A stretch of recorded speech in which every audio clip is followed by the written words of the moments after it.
Chapter 1654. Siyi's actions frightened everyone around him. Fortunately, there was no one standing next to the huge chandelier in the Taekwondo dojo. However, the chandelier's chain was broken by Siyi's shot. The huge chandelier crashed from the ceiling to the ground, making a loud noise. The entire chandelier was smashed into pieces within a few seconds. The broken parts were unbearable to look at. If there had been anyone standing around, even if they hadn't been frightened, they would have been pierced by the glass shards that flew everywhere when the chandelier shattered. Siyi's move was absolutely ruthless. It was enough to scare everyone to death. Just by looking at Siyi's marksmanship, who in the crowd wouldn't be convinced? One shot, just one shot. He didn't even look when he shot the chandelier's chain. With such marksmanship, even if the crowd tried to escape, it was highly likely that they would be shot in the head and die. In addition, Siyi had protected Yunjian just now. The crowd was stunned and didn't dare to say a word. Siyi's actions were purely to give Yunjian some peace and quiet. It was a battle between Yunjian and the Blood Doll's #1 expert, Lung Mei. Officer Fong was also shocked by Siyi's marksmanship. However, he reacted very quickly. 006, don't do anything stupid. She is the Blood Doll's #1 expert, Lung Mei. Let's fight together. We're not afraid of her. Don't mess around by yourself. Officer Fong still didn't relent. He was worried about Yunjian, so he kept talking to Yunjian. Officer Fong knew that Yunjian was Gu Yunjian's daughter. He also had some friendship with Gu Junjian. Naturally, he couldn't just stand by and watch something happen to Yunjian. Moreover, the opponent this time was the #1 expert under the Blood Doll's leader. Lung Mei was an assassin who crawled out from a pile of corpses. Although the special forces were powerful, an assassin who crawled out from a pile of corpses was someone who didn't care about her own life. After all, the special forces were tied down. Under such circumstances, Lung Mei's strength was not something the people present could imagine. However, if more than 20 special forces soldiers worked together, it was not impossible for them to defeat Lung Mei. Duel? You want me to fight against you? After Lung Mei heard Officer Fong's words, she pointed at herself, then at Yunjian, Officer Fong, and the others. She was even suspicious for a moment. After her suspicions, Lung Mei did not wait for Officer Fong and the others to reply. She laughed maniacally as if she had heard a shocking joke. She laughed until she was out of breath. After laughing, Lung Mei came back to her senses and pointed at Yunjian. She regained her serious expression and said to the commanding officer, Zhou Duanjing, and everyone else who thought that Yunjian couldn't beat her. Are you kidding me? I'm not a fool. Me? Fight her? She was slaying God. I don't want to lose miserably. That would be too embarrassing. I'm the #1 expert of the Blood Doll. I'm just here to deliver a letter today. Lung Mei knew her limits.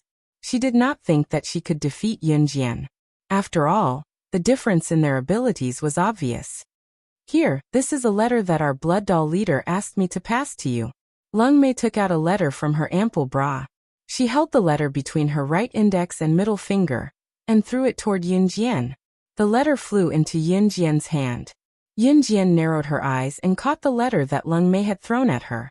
Officer Fong, Zhou Duanjing, Nan Linlin, and the audience below were dumbfounded when they heard Lung Mei's words. The #1 expert of the Blood Doll, Lung Mei, said that she can't beat her? Is this real or fake? Chapter 1655. Just as everyone was wondering if Lung Mei was telling the truth, Lung Mei waved at Yunjian and said, All right, I'm done here. All right, now that I've completed the mission my leader gave me, I'm going home for my beauty sleep. Slaying God, see you next time. Lung Mei flicked the whip in her hand as she spoke. She turned to her side and extended her hand. A smoke grenade appeared in her hand, and she waved it at Yunjian and the rest. After showing off the smoke grenade, Lung Mei put it to her red lips. She bit the handle of the smoke grenade with her pearly white teeth and tossed it on the ground after biting it open. She was prepared to leave the place in a few seconds. At the same time, Lung Mei said, Let's go, Slaying God. We'll meet again. A huge cloud of white smoke floated in the air. Yunjian's eyes flickered in the smoke. Phew, we're safe. Thank goodness that Blood Doll's #1 expert isn't here to kill. Someone in the crowd exclaimed in relief when they were on the brink of death. Chief Fong and all the special forces present heaved a sigh of relief. Thank goodness that Lung Mei was only here to deliver a letter. Otherwise, there would have been casualties if they fought her. Just as everyone heaved a sigh of relief, the smoke from the white smoke grenade dissipated. Before the crowd could relax from their tense emotions, they saw Yun Jian holding a woman's arm with one hand in the ring. She had easily pinned the woman's bent body under her. Upon closer inspection, this woman, was she not Lung Mei who had said she was leaving? Why was she being pinned down by Yun Jian? She was being pinned down by Yun Jian. The crowd reacted abruptly and their expressions changed again. This time they were not shocked because Lung Mei, the Blood Doll's #1 expert, was still around. Instead, they were shocked because Yun Jian had really pinned Lung Mei down. Was what Lung Mei had said true?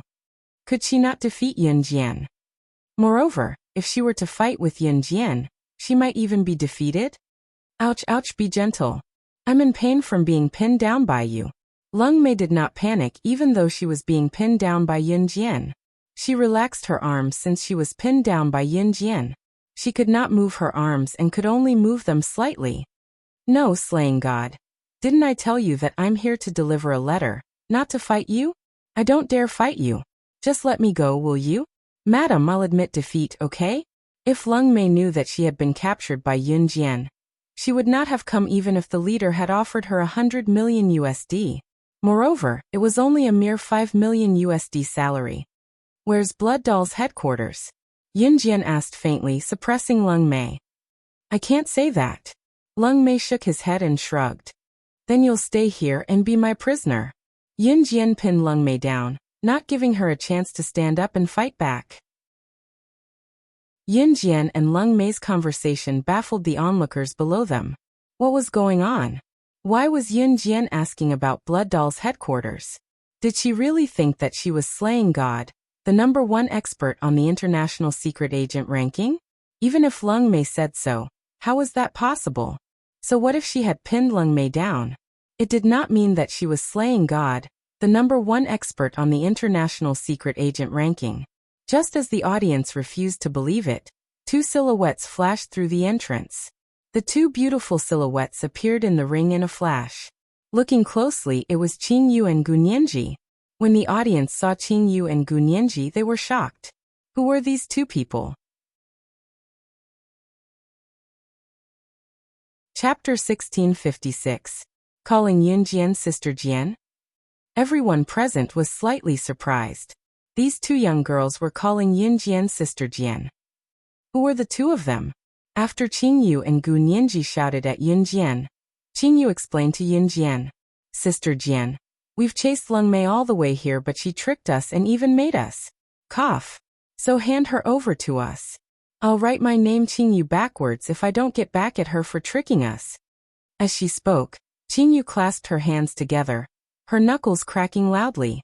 Yun Jian knew that Qing Yu and Gu Nianji must have fought with Lung Mei once she heard what she said. Yes, yes. She tricked us into the pigsty just now. Both of us jumped into the pigsty, and were almost suffocated to death. I'm so pissed. Sister Jian, you must hand Lung Mei over to us. Gu Nianji, the useless teammate, blurted out how she and Qing Yu were lured into the pigsty by Lung Mei in front of everyone. Qing Yu sighed with a hand on her forehead when she heard that. Don't, it's not that serious. Both of you jumped into the pigsty yourself, don't blame me. Lung Mei snickered and coughed dryly before speaking to Qing Yu and Gu Nianji. Gu Nianji went over and knocked on Lung Mei's head. Then Lung Mei was dragged away by Qing Yu and Gu Nianji. What happened just now, could it be a farce? Someone below could not help asking when they saw Lung Mei being dragged away by Qing Yu and Gu Nianji. So the gun he used just now was a fake too? Someone turned to glance at CE and asked with a chuckle. It must be. Everything that happened just now was definitely just a farce. You gave me a fright for nothing. Haha. The Taekwondo dojo sure knows how to play. Someone else chimed in. The passing of words actually suppressed the atmosphere just now. Chief Fong was no fool. He knew that what happened just now could not be described as a farce. In the end, he did not say anything. The final round of the qualifiers began as usual. Yun Jian was fighting Wu Ningnai, but now that Leng Mei was dragged away by Qing Yu and Gu Nianji, the competition resumed. There was no doubt that Yun Jian had won. When Yun Jian fought with Su Mei, she didn't give in to her either. The other two men were no match for Yun Jian. Therefore, Yun Jian's first place was secure. Because there was a group of people watching below, Yun Jian's first place was naturally not fake, so everyone was convinced. In the end, other than Yun Jian who took the first place, the second and third place went to the two male Special Forces soldiers. Su Mei and Wu Ningnai both failed. Su Mei didn't feel bad about this at all. It's already beyond my expectations that I could get to fourth place today. Yun Jian, you're amazing. Su Mei gave Yun Jian a thumbs up. The qualifiers this time came to an end. It was not even a month since the competition had ended early. The three people who were selected were the ones who would go to the hunting academy this year. Meanwhile, Chief Fang called Yun Jian to a corner and asked Yun Jian in private about what happened just now. It was just an accident. You don't have to bring it up again, Chief Fang. Yun Jian answered the question that Chief Fang wanted to know. Cough. All right, as long as you're safe.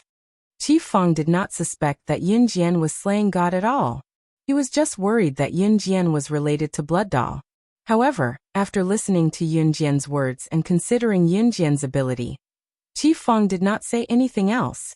Yun Jian did not ask any more questions after Leng Mei was pulled away by Qing Yu and Gu Nianji. She had just bid farewell to Chief Fang and was about to leave when she bumped into a meat wall. Yun Jian bumped into Si Yi's firm chest while Si Yi extended his long arm and pulled Yun Jian into his embrace. Even Officer Fang, who was already married and had a child, blushed slightly at this scene. Cough cough. Let's call it a day. You've won first place. Just wait for our notice. The competition is over. You can leave if you have someone to pick you up. Now that the competition was over, everyone was heading home to check on their own condition. Let's go home. Si Yi's large palm held Yun Jian's small hand as he pulled Yun Jian out of the Taekwondo dojo. When Yun Jian heard Si Yi say, "Go home," a bashful image flashed across her mind for some reason. She coughed but did not let go of Si Yi's hand as she followed Si Yi out. Unknowingly, Si Yi's large palm tightened around her small hand. He had the urge to toss her onto the bed and have her give birth to a bunch of children for him. He really wanted to *CK her until she could not get out of bed. He believed that he would be able to do that soon. Chapter 1657. The qualifier came to an end and the candidates were selected.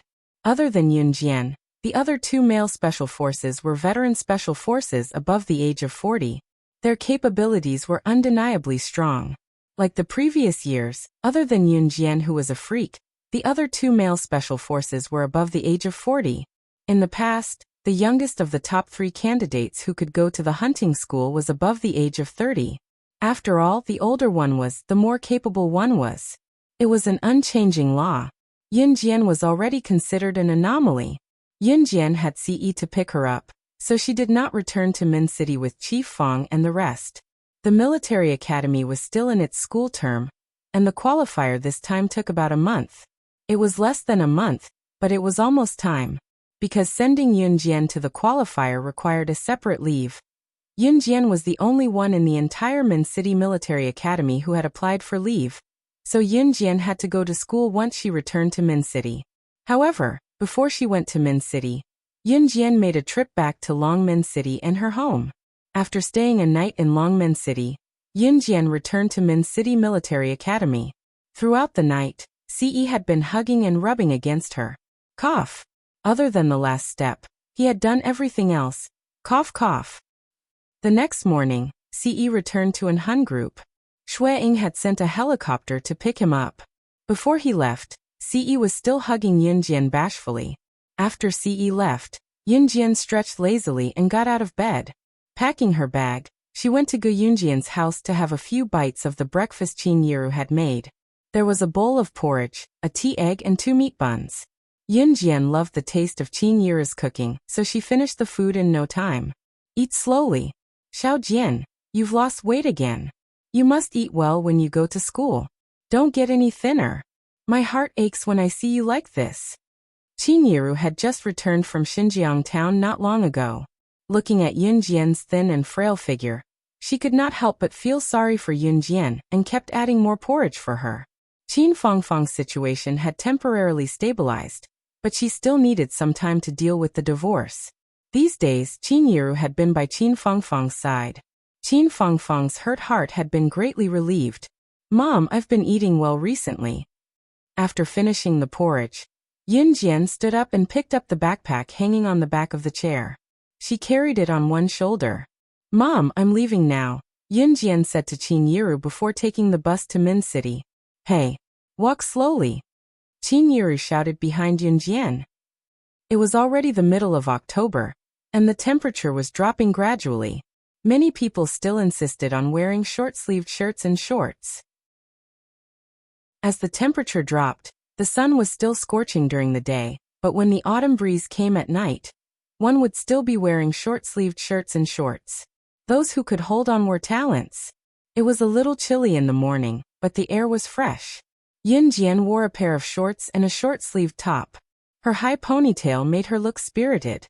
Seeing that her classmates had already dismissed their classes and Yunjian had only rushed back to school the day after, classes were still going on as usual. Seeing that Yunjian was back, Lin Wan, who had not seen Yunjian for a month, sprung up from her seat and rushed over to hug her. Muing, who was beside her, beamed at Yunjian as well. She's back in less than a month. She must have been eliminated by the selection. Hee, but that's to be expected. Lin Shuya, who had always been at odds with Yunjian, shrugged her shoulders and smiled coldly at Yunjian. The girls around who were helping Lin Shuya immediately agreed. You guys. Lin Wan was about to reply for Yunjian with a sullen face. A few excited voices came from the entrance. Yunjian, you're back. Someone said that they saw you enter our school, but we didn't believe it. You're really back. Some of the boys and girls in Yunjian's class were excited when they heard the excited voices ringing from the entrance. Ah, it's the members of Team Monarch. They must be here for Team Monarch's general, slashing God. While the crowd was engaged in a heated discussion, the six of them led by Chu Ning and Chu Xiangnan walked in through the main entrance. How was it? Yunjian, you must have gotten a place to go to the hunting academy, right? You won't let us down. Chu Xiangnan walked over and looked at Yunjian with a grin. Are you guys stupid? She's back in less than a month. She must have been eliminated. Lin Shuya, who was a distance away, reminded them once again. The selection lasted for a month, and people could be eliminated at any time. Yunjian came back so early. What else could it be other than being eliminated?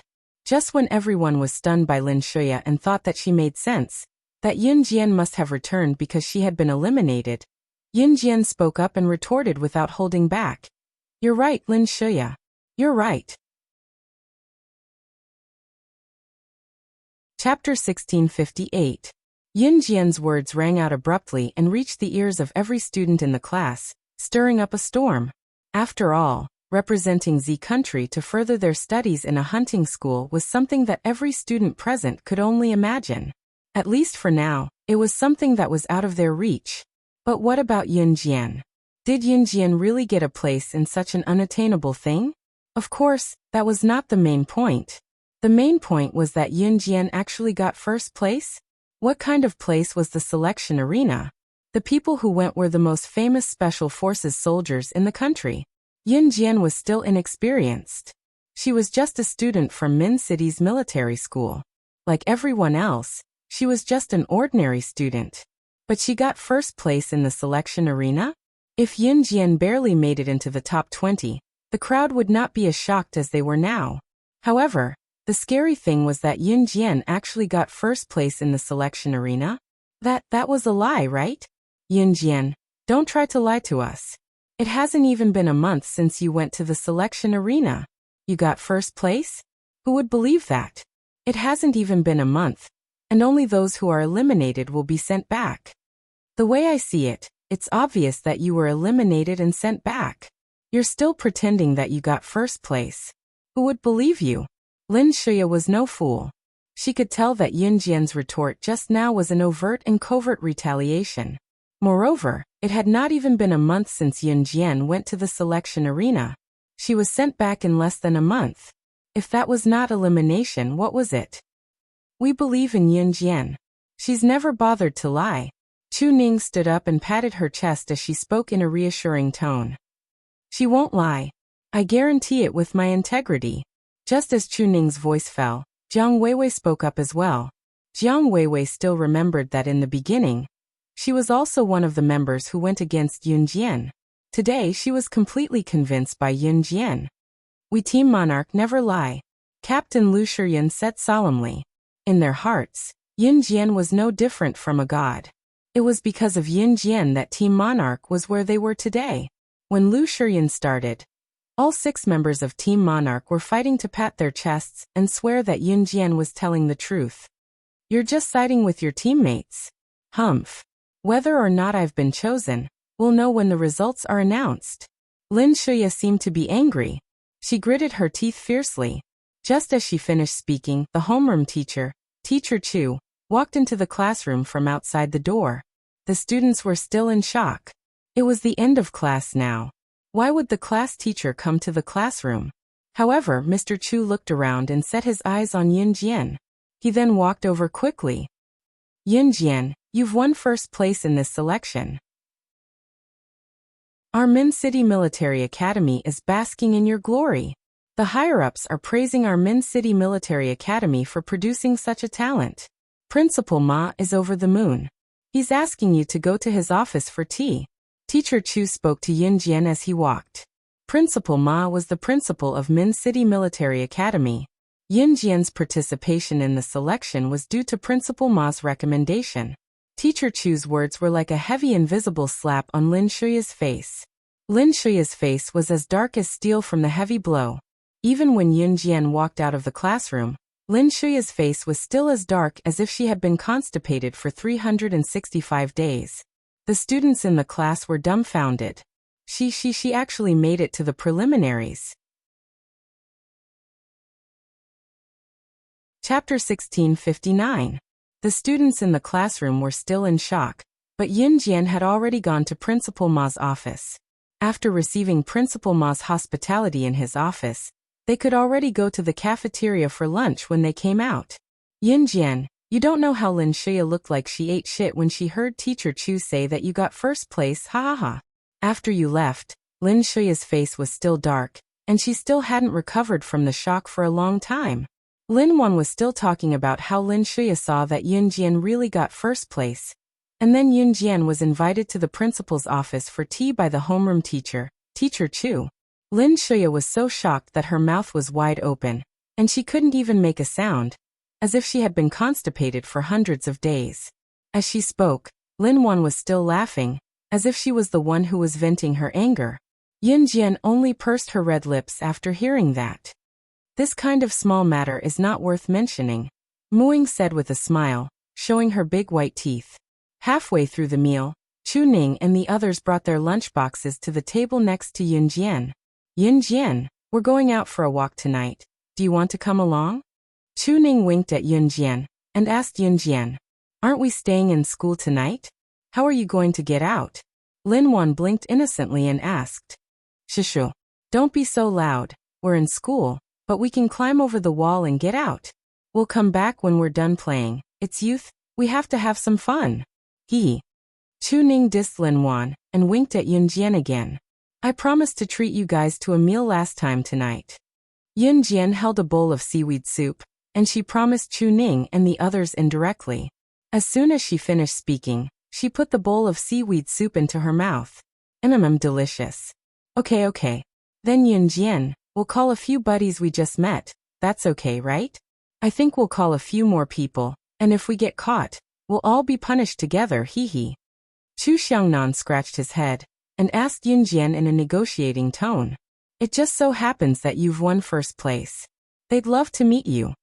Chu Xiangnan did not stop talking. Anything is fine, Yun Jian said these 2 words, and continued to take a sip of the seaweed soup. Okay.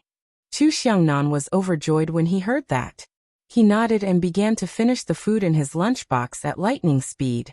After Chu Ning and her friends left, Lin Wan stared at Yun Jian blankly. She lowered her voice and asked Yun Jian in her softest voice. Yun Jian, are you guys really going to skip school and go out to play? This isn't good, is it? Yun Jian did not answer Lin Wan directly, and instead asked Lin Wan in return. Want to go together? Lin Wan shook her head immediately after hearing that. No, I'm not going. I'm not going either, you have fun, Muing yawned and said to Yun Jian.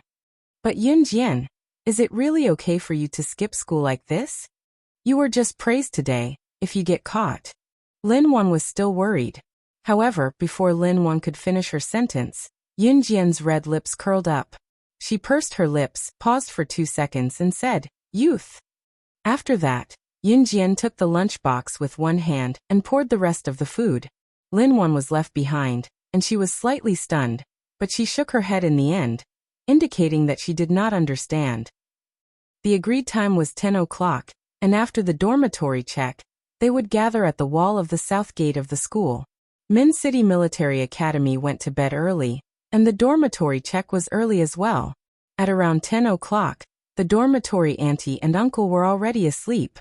Even the girls in Yun Jian's dormitory were half asleep. Chapter 1660.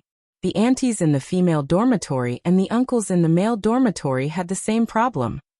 They slept very deeply. Because of this, many students from Min City Military Academy would escape in the middle of the night to play and have supper.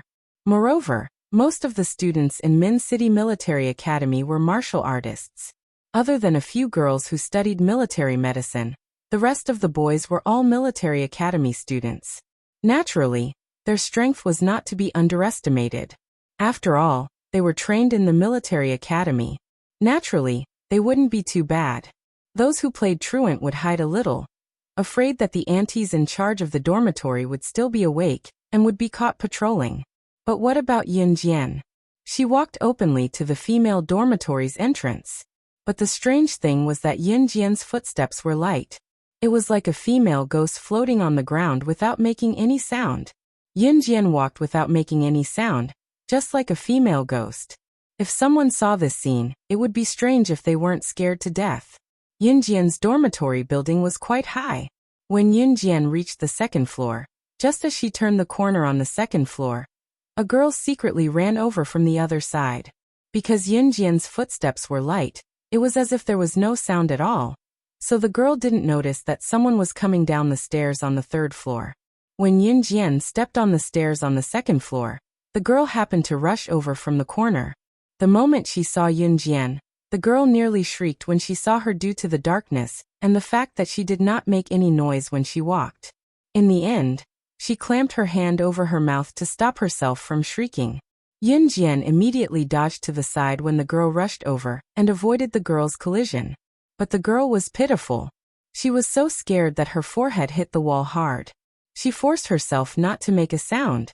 It wasn't until she saw that Yun Jian was a human who had played truant like her that the girl lowered her voice and shouted at Yun Jian. What are you doing?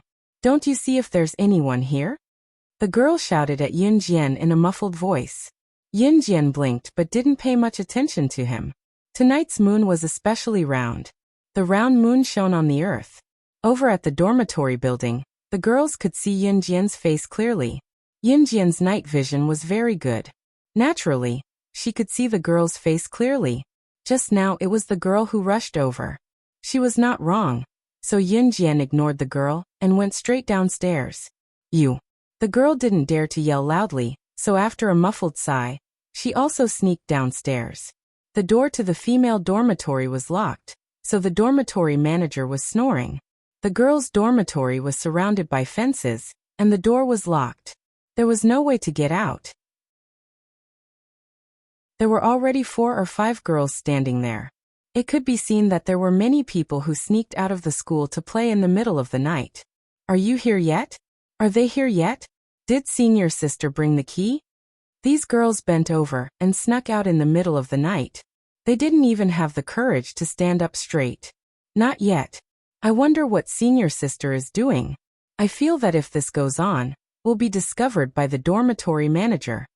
These girls stood at the door anxiously. Their voices were as soft as the buzzing of insects. Just as the girls said this, they saw a figure looming at the stairs. She's here? Senior sister is here? One of the girls said happily. However, before the girls could rejoice, they saw a person with a high ponytail walking over with a straight back. She didn't look like a truant at all. The girls were so disappointed that they were discouraged. Why isn't senior sister here yet? One of the girls complained softly. Just as she finished speaking, she saw Yunjian walk straight to the door. She reached out to touch the door lock. Hey, what are you doing? Can you open the door without the key? If you open the door without the key, not only will you shake the door lock and alert the dormitory manager, you won't be able to open the door. Which class are you from? Are you stupid? Before Yunjian could reach out to touch the door lock, a girl immediately stood up to stop her. However, before the girl could reach out to stop Yunjian inserted the thin iron wire in her hand into the door lock. She shook the door lock slightly twice. Then Yunjian opened the door under the girl's gazes. She didn't look like a truant student at all. She straightened her back and walked out as if nothing had happened. Seeing Yunjian open the door so easily, the girls were completely dumbfounded. Chapter 1661. Who was she? How could she open the door just by fiddling with the lock without using a key? Why would she need a key if the lock was there? The girls who were standing at the same spot gaped in shock as they watched Yunjian walk away. It was only when the girl who almost bumped into Yunjian sneaked down the stairs that they realized what had happened. The girl who almost bumped into Yunjian was stunned when she saw the door open. Then she asked softly, "How did this door open?" The girl who just walked out opened it. She just fiddled with the door and it opened. One of the girls replied in a daze. At this moment, Yunjian had already arrived at the wall surrounding the south gate of the school, where they had agreed to meet. There were quite a few people standing there. Apart from Chu Ning's group of 6, there were also a few boys and a few girls. It was not hard to tell that a few of the boys were Chu Xiangnan's buddies. As for the girls, they were probably the girlfriends of Chu Xiangnan's buddies. Of course, one or two of the girls had tagged along to hang out. Min City Military Academy was huge, and there were many girls studying military medicine. Therefore, there were 3 female dormitories while there were more than 10 male dormitories. Chu Ning, Jiang Weiwei, and these girls were definitely not in the same dormitory as Yunjian. There were lights near the south wall, so Yunjian could see the faces of the people in front of her clearly when she arrived. There's a beauty here. When Yunjian appeared, one of the boys whistled and looked at Yunjian with a slightly teasing tone. When young boys and girls stood together, the boys would always have a sense of vanity. They would want to show off their most handsome or knowledgeable side in front of everyone. On the other hand, girls loved to show off how they were different from other girls in front of the boys.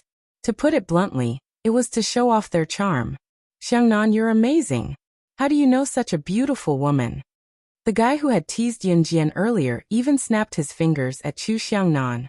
Chu Xiangnan smiled awkwardly, but in his heart he was thinking, "Didn't you guys ask to see Yunjian? Xiangnan, is your Team Monarch's Grim Reaper coming or not?"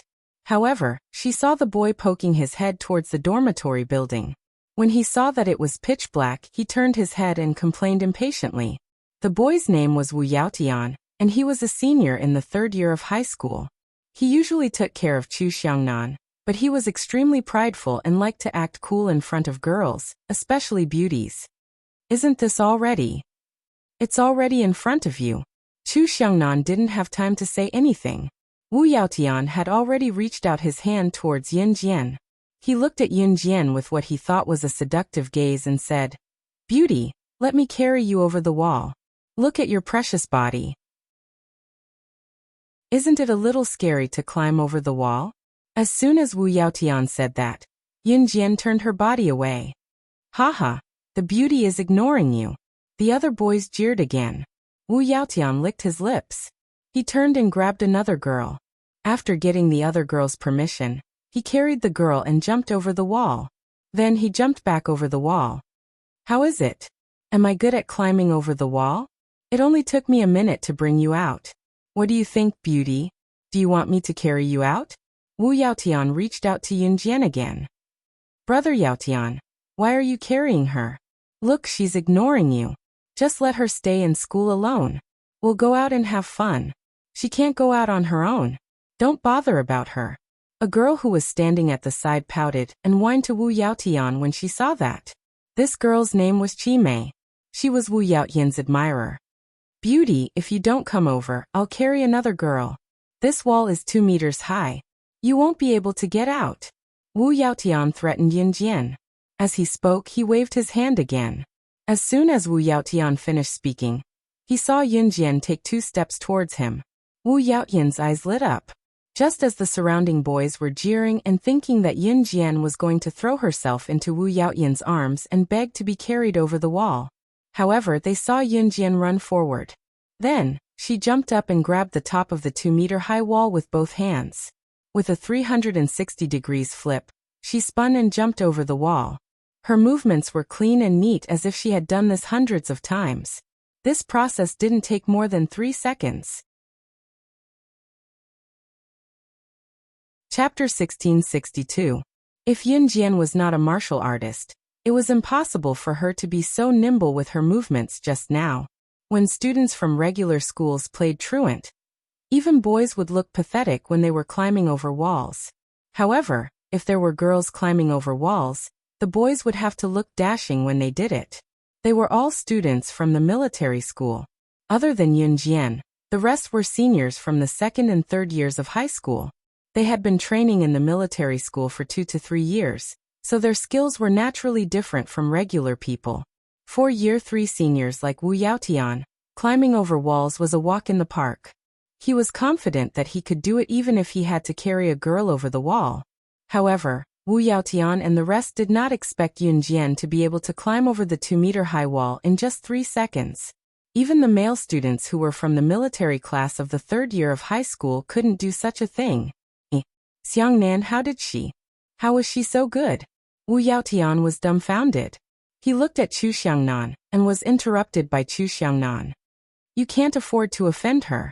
Chu Xiangnan looked at Wu Yaotian meaningfully, but did not reveal Yin Jian's identity. He patted Wu Yaotian's shoulder and walked to the wall with a smile before climbing over it. Chu Xiangnan befriended Wu Yaotian and the rest because they treated him well. However, that did not rule out the fact that Wu Yaotian and the rest liked to show off in front of girls. It was true that most boys liked to show off their abilities in front of girls. After Chu Xiangnan climbed over the wall, the other 5 members of Team Monarch did the same. The other 5 members of Team Monarch ignored Wu Yaotian and the rest. It was obvious that Wu Yaotian and the rest were in cahoots. TSK, what's there to be proud of? So what if she climbed over the wall? I can do it too. Chi Mei was indignant that Yin Jian had everyone's attention. Recalling how Yin Jian had flipped over the wall just now, she went over to do the same. Chi Mei, you have to be careful. Outside the wall, Yin Jian had been waiting for quite some time. Chu Ning, Chu Xiangnan, Jiang Weiwei, Lu Shiyan, Fang Xiaoran, and Hong Fan had been working hard in the military school, and their skills had improved tremendously. Yin Jian had taken 3 seconds to climb over the wall, while the 6 of them had taken a longer time. However, Yin Jian could sense that they had improved as compared to the past. You've improved, Yin Jian commented with a press of her lips after Chu Ning and the others climbed out of the wall. Haha, of course. Otherwise you wouldn't have said that we're as dark as charcoal when you saw us last time. Chu Ning went over to put her hands on Yin Jian's shoulders, and told Yin Jian with a grin. After that, Chu Ning tilted her head and smiled at Yin Jian. Speaking of which, Yin Jian, this is our first time skipping school to have supper together, isn't it? I can bring you out every day if you want. Chu Xiangnan quickly whispered into Chu Ning's ear when he heard Chu Ning talking to Yin Jian with a smile. Shut up. I'm talking to Yin Jian. Chu Ning sprung up to knock Chu Xiangnan's head and rolled her eyes at Chu Xiangnan with a grin before talking to Yin Jian enthusiastically. It was 5 minutes later when Wu Yaotian and the others climbed over the wall. When everyone was out, Wu Yaotian asked Chu Xiangnan casually, just so he could take a few more glances at Yin Jian, who was standing beside Chu Xiangnan. Xiangnan, is Slashing God from Team Monarch coming or not? Is she going to stand you up? As he asked, Wu Yaotian took a few more glances at Yun Jian. Isn't she already here? Chu Xiangnan was surprised before he replied. Wu Yaotian and the others were stunned by Chu Xiangnan's words. Wu Yaotian snapped out of it and asked in disbelief. Where is she? Why don't I see her? Her. She's Slashing God from Team Monarch. The Slashing God who won first place in this selection, our school's legend. Chu Xiangnan pointed at Yun Jian and told the incredulous Wu Yaotian. Initially, Qi Mei was still unconvinced by Yun Jian while Wu Yaotian and the others only treated Yun Jian as an ordinary girl. Wu Yaotian and the others even thought that she was a student from a military medical course. Now that they heard Chu Xiangnan's words, however, they were completely dumbfounded.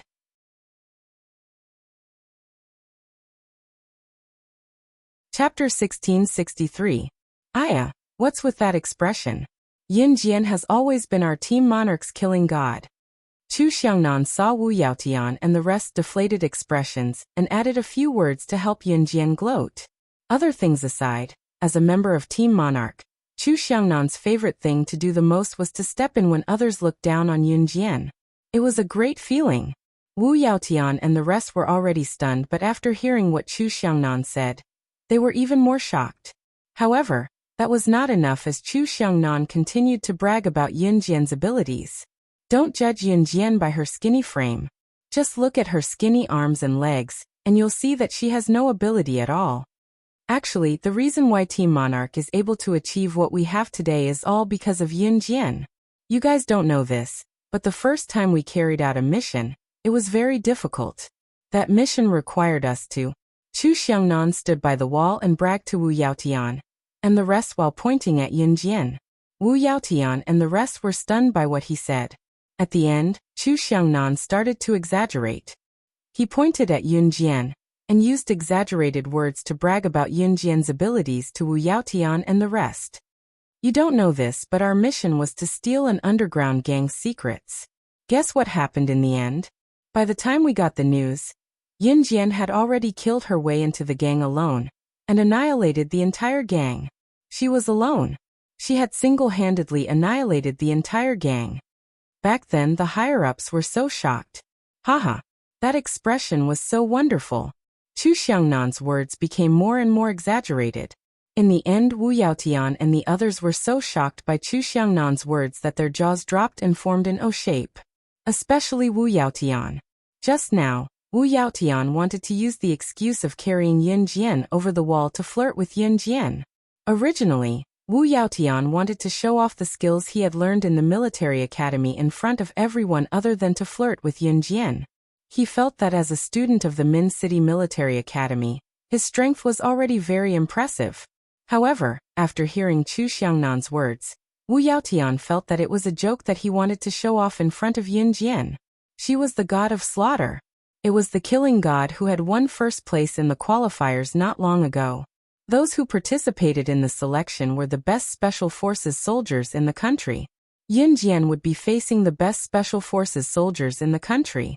Those people were mythical existences. What about Yun Jian? She won first place.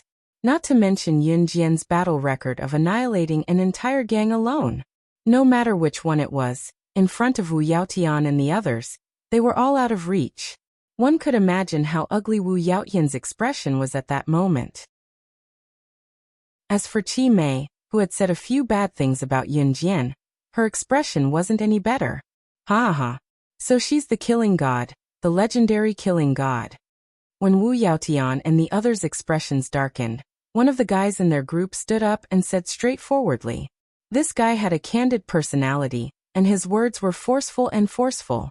Soon, the atmosphere at the scene was heated up again. It's not early anymore. Let's go eat supper and hurry back to school. At this moment, Lu Shiyin, who had been silent all this while, spoke up. As soon as Lu Shiyin finished speaking, everyone agreed, and the group quickly walked to the supper stall. Wu Yaotian and Qi Mei were the only ones who still remembered the unhappiness from before. Qi Mei, in particular, felt an inexplicable rage burning in her eyes as she watched Yun Jian move forward. Chapter 1664. There was a food street near the military academy. The food street here was very lively. The people here had a rich nightlife, so there were many people who came to the food street for supper at night. The food street here was filled with food stalls. If one wanted to walk from the beginning to the end, it would take more than 10 minutes. Usually, the students who played truant from the military academy would come to this food street for supper. Yin Jian and the others came here as well. What supper do you all want to eat? The boy who stood up to deal with the awkward atmosphere was called Duan Mu. Like his name, Duan Mu was a very modest and elegant boy. As soon as everyone arrived, Duan Mu swept his gaze over everyone and asked, "Let's go eat barbecue skewers," Chu Ning suddenly suggested. The entire street was filled with all kinds of snacks. There were all kinds of snacks and everything one could think of. For example, noodles, rice noodles, and of course barbecue. Chu Ning's suggestion immediately received the silent approval of everyone present. Even Qi Mei, who had a problem with Yin Jian, did not say anything. Barbecue was the favorite of young people. Most young people did not know that barbecue could not be eaten too much, or that barbecue was unhealthy. Especially in this era, health awareness was not so strong. Therefore, many young people would go eat barbecue whenever they had the chance. Haha, come, I'll lead the way. I know a barbecue place that's especially good. It's the most popular shop here. Duan Mu quickly recommended himself. As they spoke, the group walked towards the shop recommended by Duan Mu. The military academy was silent at this moment, especially the dormitory building. It was so quiet that only the breathing of the students could be heard. However, this food street was completely different from the military academy.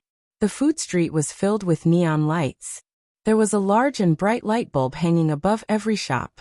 There were tables and chairs for hawkers scattered in front of the shop.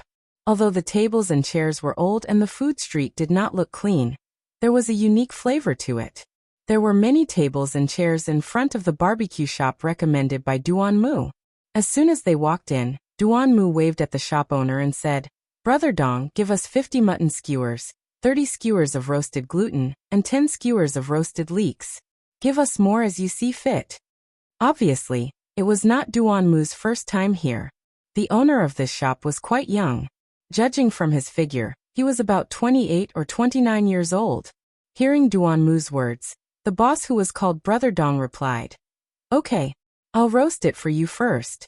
It'll be ready soon." "Thank you, Dongji." Duan Mu hurriedly thanked him. However, the group quickly sat down. Because there were many people, for small tables were put together, and they sat around them. Yin Jian followed the crowd and sat down beside Chu Ning. After Wu Yaotian found out about Yin Jian's identity, although he felt quite awkward, Yin Jian was still the idol of the entire Min City Military Academy. Soon, the unhappiness from before was thrown to the back of their minds. Wu Yaotian and the others acted as if they were facing their idol, and asked Yin Jian one question after another. Wu Yaotian also held back his desire to tease Yin Jian.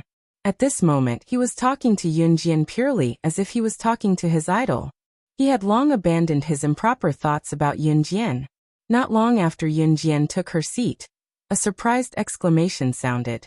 It was from a girl who had just walked in from the entrance of the barbecue shop. "It's you? You're the girl who almost bumped into me at the stairs just now." As soon as the girl saw Yin Jian, she pointed at Yin Jian and exclaimed. Everyone in Yin Jian's group immediately turned their gazes over. This girl was the one who almost bumped into Yin Jian on the second floor of Yin Jian's dormitory building. There were a few other girls standing beside the girl. After the girl who almost bumped into Yin Jian spoke up, they pointed at Yin Jian and exclaimed, "That's right."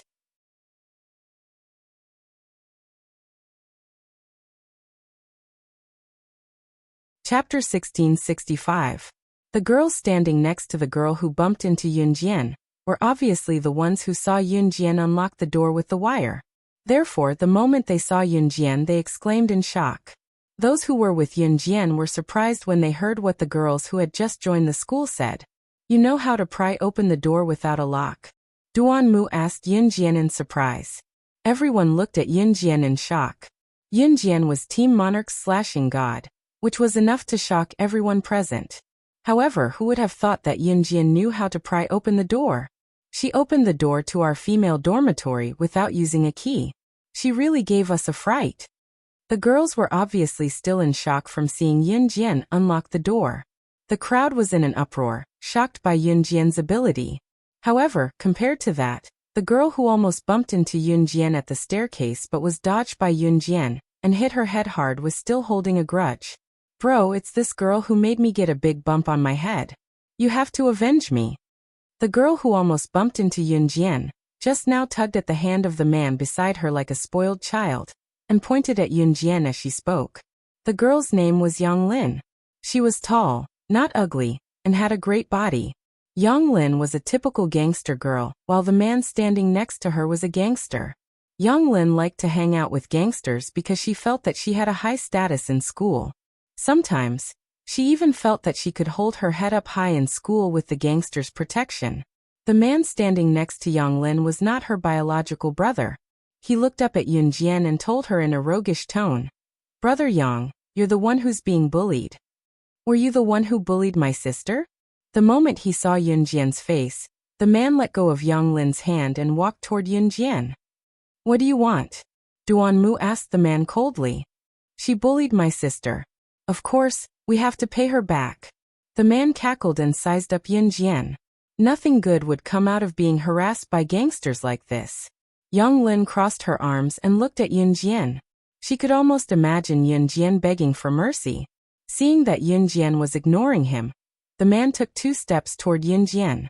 Qi Mei, who was hiding in the dark, smirked. It seemed that Yun Jian would be in trouble without her doing anything.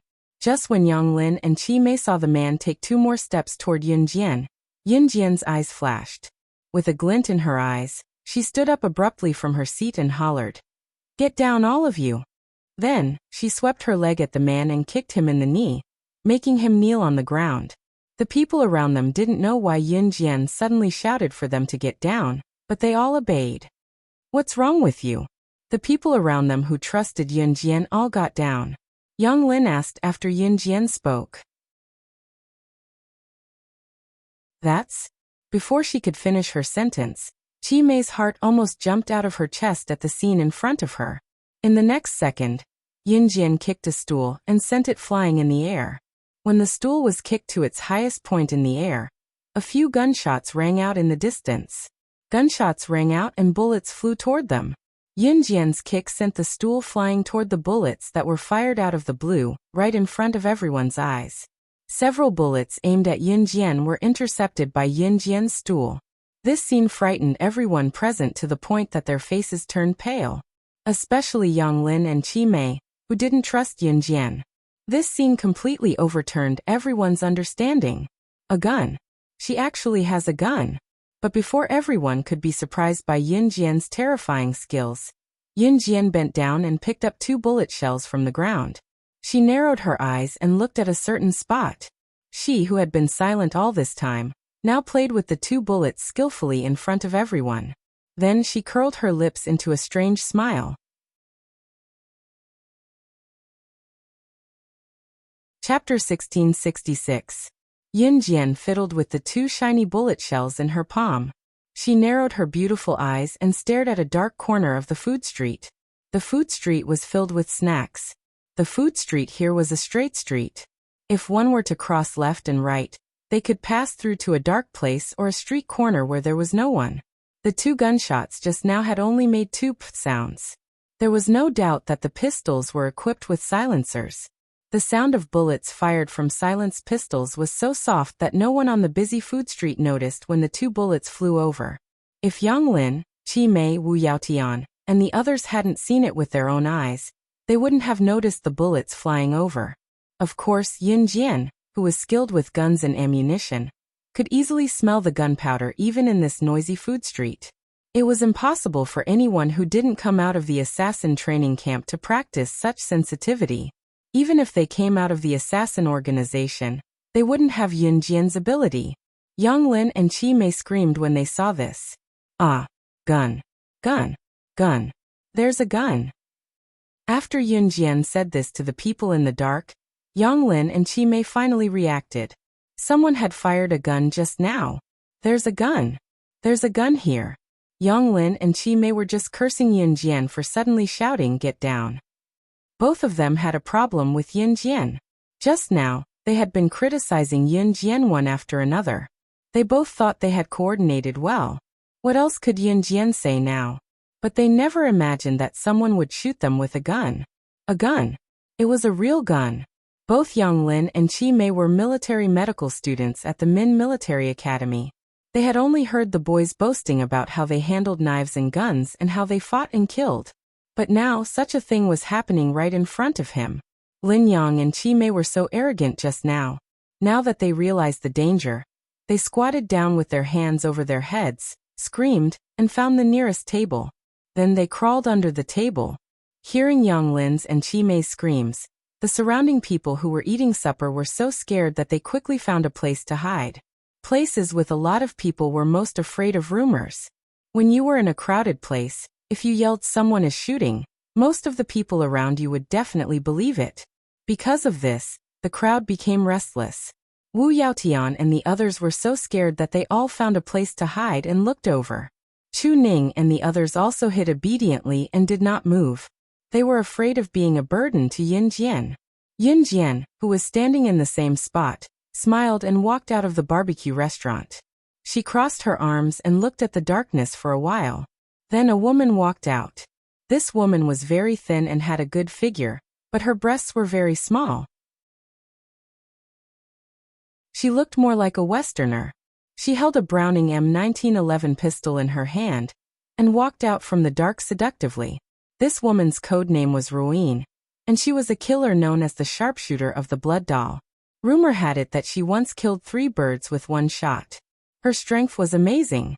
Who is this? Wu Yaotian saw Ruin and the gun in her hand. He was so scared that his face changed and he turned to ask Yin Jian.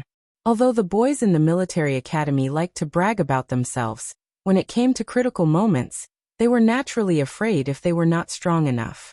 Yin Jian ignored Wu Yaotian. She narrowed her eyes and looked at Ruin, who walked out from the dark. She did not look scared like the others. On the contrary, she looked at Ruin casually and looked up at her. There was a moment of silence. The people in the dark saw Yin Jian suddenly raise her hand and throw the 2 bullets in her hand to Ruin. Ruin's eyes flashed and she caught them. "I can't accept this greeting gift. But since you're here, don't even think about leaving." Yin Jian's red lips curved slightly as she said these words calmly. The people hiding in the dark thought that Yin Jian was too arrogant. But then they saw a sharp glint in Yin Jian's eyes.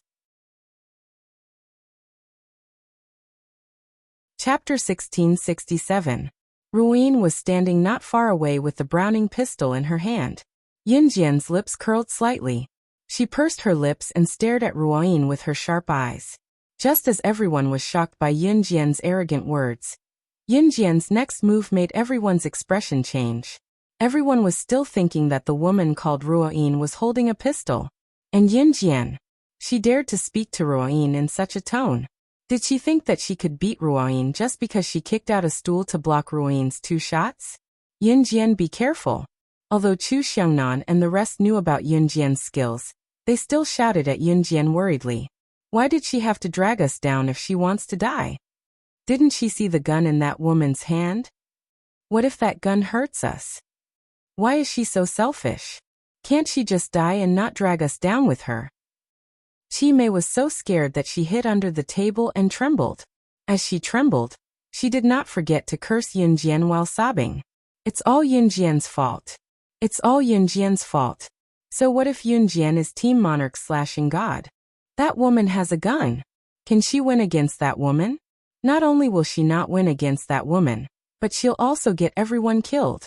However, it was also at this moment that what happened next completely overturned everyone's understanding. This scene was unforgettable for everyone present. In the next breath, Yin Jian took 2 large strides to where Ruin was. Ruin's eyes sharpened, and she was about to raise the Browning pistol in her hand. Before she could raise the pistol, Yin Jian took 2 steps and jumped in front of Ruin. This scene caused an uproar among the people who were hiding in every corner. Yin Jian's skills were amazing. However, it was not over yet. While Ruin was still raising her Browning pistol, Yin Jian had already arrived in front of Ruoyin in a few flashes. Then, a second before Ruoyin raised her gun and aimed, Yin Jian's hands nimbly wrapped around Ruoyin's hands like a snake. At the same time, she wrapped around Ruoyin's left hand that was holding the gun and slammed her left wrist hard. Ruoyin's hand went limp from the impact. The left hand that was holding the gun went limp, and the Browning pistol slipped to the ground. Yin Jian caught the Browning pistol without even looking at it when she attacked Ruoyin's hand that was holding the gun. The other hand that was wrapped around Ruoyin's right hand grabbed onto her right hand at the speed of light. With a vicious pull, it rapidly struck the bones of Ruoyin's right arm. Ruoyin wanted to fight back, but Yin Jian had already hit her in every part of her arm, so she didn't have any strength. She widened her eyes in shock, and wanted to kick Yin Jian with her long legs. At this time, Yin Jian had already circled behind Ruoyin with the gun. She used her knee to hit Ruoyin's knee, causing Ruoyin to kneel on the ground. The entire process took no more than 3 seconds. After 3 seconds, Yin Jian had already snatched the pistol from Ruoyin's hand. Ruoyin's eyes widened. She was not weak, but she did not even have time to react before Yin Jian kicked her to the ground. She even took the pistol. After being forced to the ground, Ruoyin was about to struggle when she suddenly heard the sound of a gun bolt being pulled. Yin Jian had taken the Browning pistol from Ruoyin's hand and pressed it against the back of Ruoyin's head. When the crowd in the distance saw this scene, they could not help but be dumbfounded. Yin Jian had actually taken the pistol from this woman's hand, and from this woman's skills, it could be seen that she was definitely not weak. Ruoyin, who was known as a sharpshooter by Blood Doll. This Ruoyin was probably a member of the assassin organization. And Yin Jian had just snatched the pistol from Ruoyin's hand. Oh my god! The speed at which she snatched the pistol was faster than the speed at which she fired it. This little girl is too scary. An older uncle next to them looked at Yin Jian in shock, and let out a cry of shock. Yang Lin, Qi Mei, and the rest were scared beyond recognition. They saw Yin Jian pressing the gun against the back of Ruoyin's head, and smiling coldly at her expressionlessly.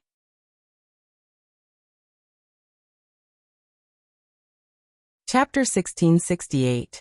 Yin Jian's words were like sharp silver needles, piercing Ruoyin's heart one by one. These words were simply mocking Ruoyin's incompetence as a sharpshooter.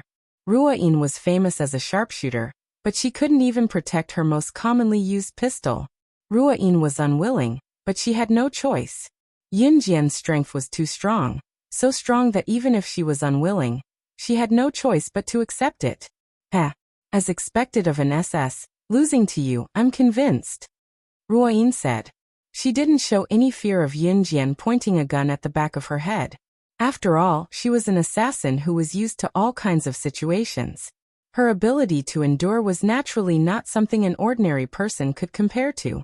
Seeing that Yin Jian was suppressing Ruoyin, Yang Lin and Qi Mei, who were cowardly crawling under the table, quickly crawled out from under the table. Humph. Who told you to shoot at us just now? Yin Jian, hurry up and kill her. She almost killed us just now. I'm so angry. Qi Mei was just blaming Yin Jian for provoking Ruoyin, who had a pistol in her hand. She was asking why Yin Jian didn't die by herself, and insisted on letting everyone take the risk with her. But now, Yin Jian had snatched the pistol from Ruoyin's hand, and even pointed it at the back of Ruoyin's head.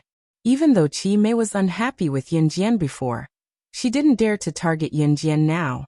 Qi Mei even had thoughts of pleasing Yin Jian.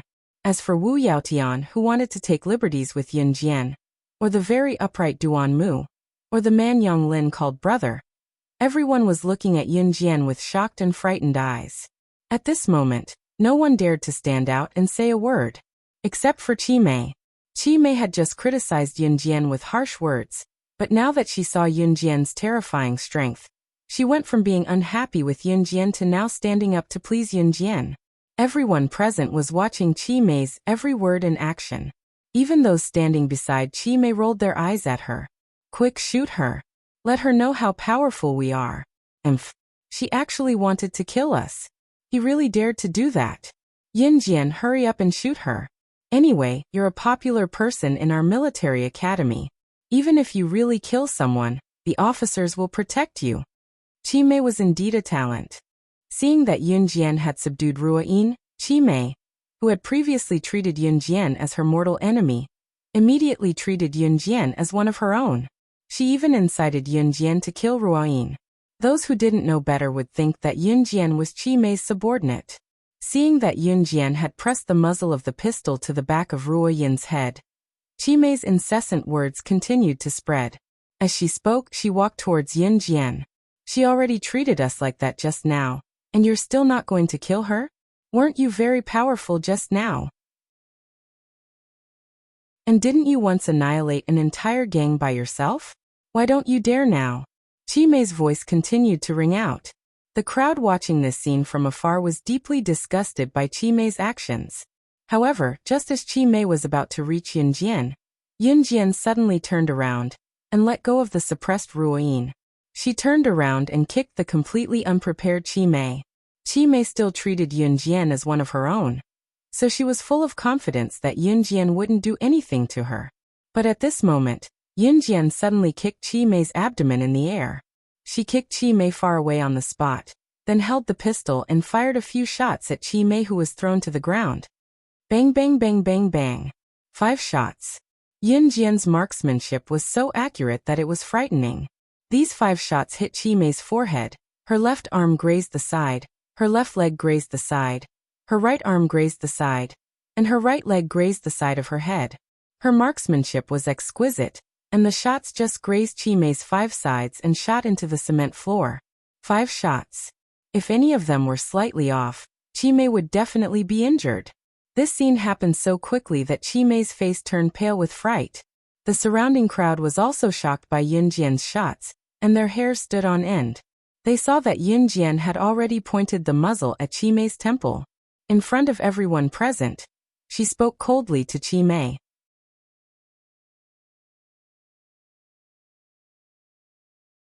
Chapter 1669. Yun Jian let go of Ruoyin and turned around to kick Qi Mei, pointing the gun at her. This action caused everyone present to be astonished. Oh my God! Some people in the crowd covered their eyes as if they could imagine Yun Jian shooting Qi Mei's head. But at this moment, no one pitied Qi Mei. Not only did Qi Mei's actions make Yun Jian unable to take it, even the people who were standing far away were disgusted. What Qi Mei had done just now made everyone present extremely disgusted. Some people were even annoyed with Qi Mei and wanted Yun Jian to shoot Qi Mei to death. This girl has a big mouth. I can't stand her. A middle-aged man who was standing far away spat on the ground after being angered by Qi Mei's attitude. In the eyes of everyone present, Yun Jian's action was purely to vent her anger. Cough cough. I don't mean to say this, but this girl is more than a little annoying. Even Ruoyin, who was hostile towards Yun Jian, did not leave after being released by Yun Jian. She walked to Yun Jian's side, touched her chin and complained. Ruoyin was not afraid that Yun Jian would catch her again. She walked to Yun Jian's side and commented. Yun Jian pointed the gun at Qi Mei's head and turned to look at Ruoyin. Why aren't you leaving? Do you want me to kill you? I'm not asking for it. Ruoyin stood beside Yun Jian, shaking her slender and long legs as she looked at Qi Mei, who was kicked out by Yun Jian. Qi Mei was so scared that her face turned pale. She got up from the ground almost immediately and kowtowed to Yun Jian, begging for mercy. No. Don't kill me. I was wrong. Put the gun away. I won't dare to do it again. Qi Mei was a person who paid a lot of attention to her appearance. She could even show off her most beautiful appearance in front of the boys. She only ate 1 meal a day just to lose weight and shape her perfect figure to present in front of the boys. Of course, all of this was under the premise that their lives were guaranteed. At this moment, even his life was not guaranteed. What was the point of caring about his appearance and image? Therefore, Qi Mei directly knelt down and kowtowed to Yun Jian. Her whole body trembled like a spring. Puff. Such guts. Weren't you very powerful just now? Ruoyin saw Qi Mei kneel down in front of Yun Jian. Her body was trembling like a spring, as if she had been greatly frightened. She stood aside and couldn't help but sneer. Ruoyin was in no hurry to leave. Yun Jian's red arc slightly raised. She pulled the bolt of the pistol. In the midst of Qi Mei's begging and kowtowing, Yun Jian pursed her lips. The next second, she said with an indifferent expression, "You can die now." As soon as she finished speaking, a bang sound rang out. The moment Chi Mei heard the gunshot, she seemed to have been seriously frightened. She fell straight to the ground and fainted completely. Everyone standing in the distance was frightened by Yun Jian. She really shot. Was she really going to kill Chi Mei? But before anyone could react, they saw Yun Jian suddenly point the gun at the dark place where Ruoyin had just come out from. With a bang sound, Yun Jian's shot directly into the dark place. What was Yun Jian doing? Everyone present widened their eyes in shock. After the shot was shot into the dark place, a slender man of about 182 meters in height, who looked handsome just by looking at his figure, easily dodged Yun Jian's shot and exposed himself to everyone present. The man was about 23 years old. He wore a hoodie with a collar on his head, but it couldn't stop his handsome face from appearing and disappearing in the dark. When she saw the man, Yun Jian narrowed her eyes and smiled contemptuously.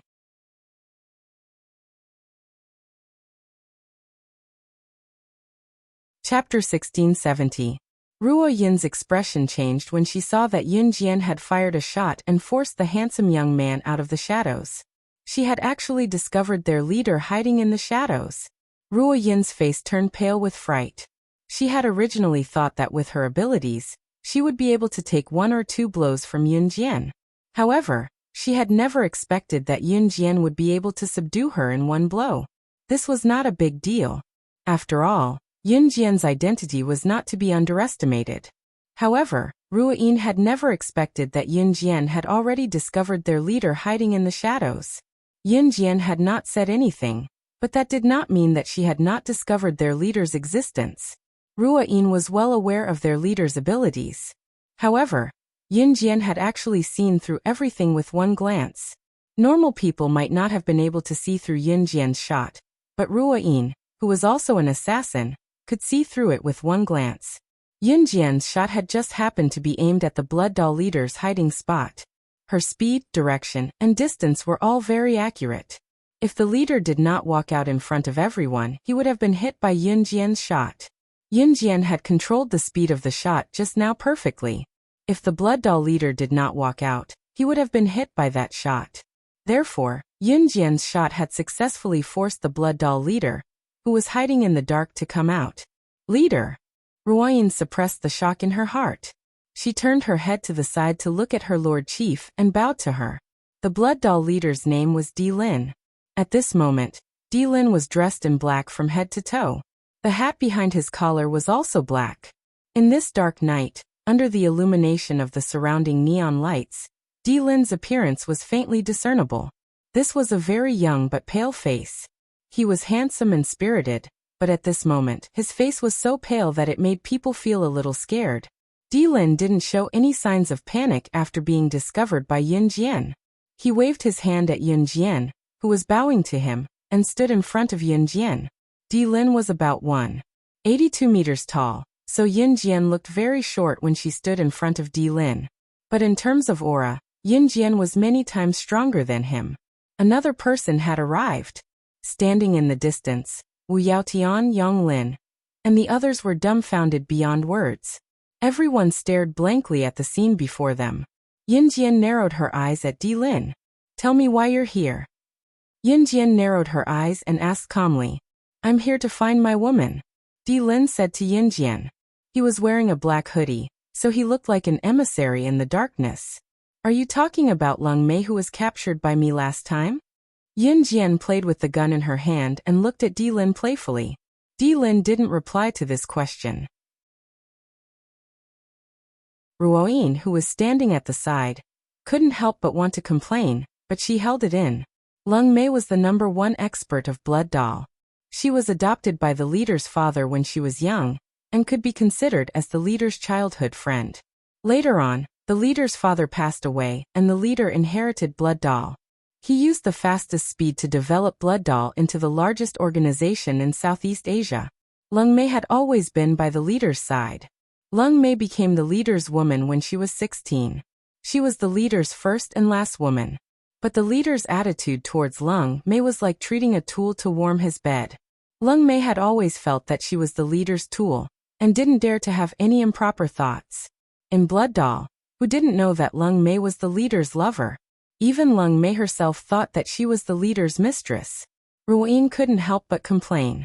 She had long known that the leader treated Lung Mei differently. Not long ago, Lung Mei was captured by Yin Jian. Being captured by SS, Lung Mei could be killed at any time. Their leader, Di Lin, hadn't slept for a few days. This time, he even rushed here to ask Yin Jian for Lung Mei. But when it came to Lung Mei, their leader wouldn't even mention the word love.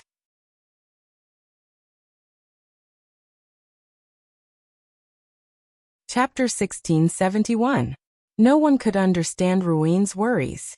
She had joined the Blood Doll organization later on. She had been in the Blood Doll organization when it was still a small organization.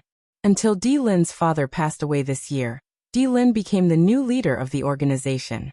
In less than half a year, the Blood Doll went from a small organization in Southeast Asia to wiping out all the organizations in Southeast Asia, and becoming the #1 assassin organization in Southeast Asia. It could be said that Ruoyin witnessed the development of Di Lin and Lung Mei's relationship with her own eyes. Even a bystander like her was puzzled. Her leader liked Lung Mei but didn't say anything. It felt like the eunuch was more worried than the emperor. Even a eunuch like her was anxious to find a way to matchmake her leader and Lung Mei. It was so heart-wrenching.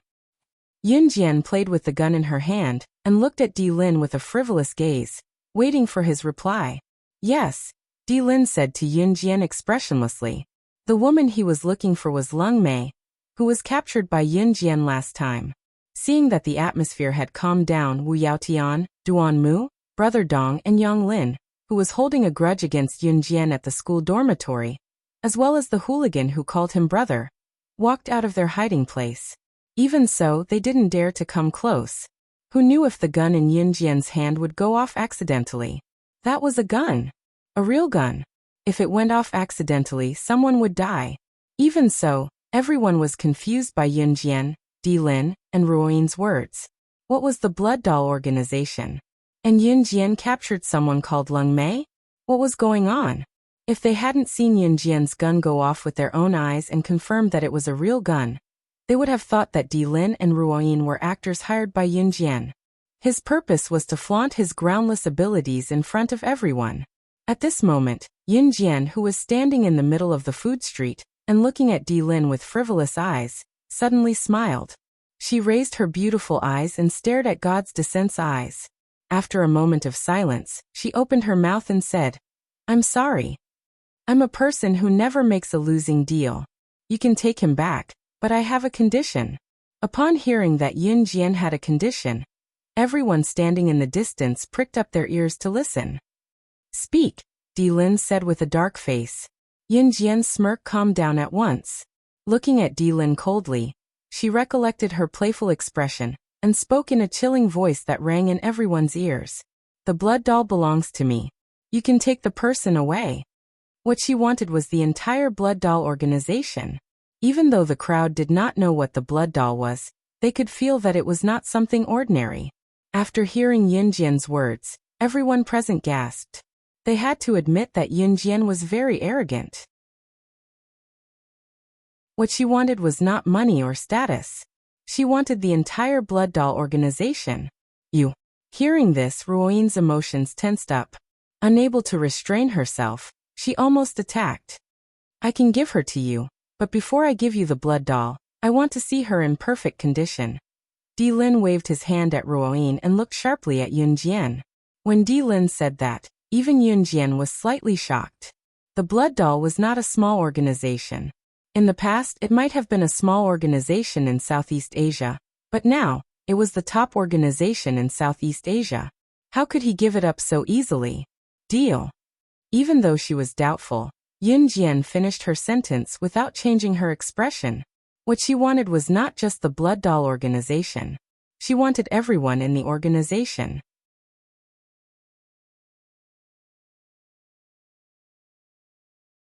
Chapter 1672. I'll see you in Longmen City this Saturday. I'll bring you to her. Of course, you'll have to show your sincerity first, like, Who's the mastermind behind the Blood Doll organization's mad pursuit of me? Yin Jian narrowed her eyes and looked at Di Lin, reverting to her usual demeanor. Unbeknownst to her, a smirk crept up the corners of her lips again. Yin Jian crossed her arms and looked at Di Lin lazily, waiting for his reply.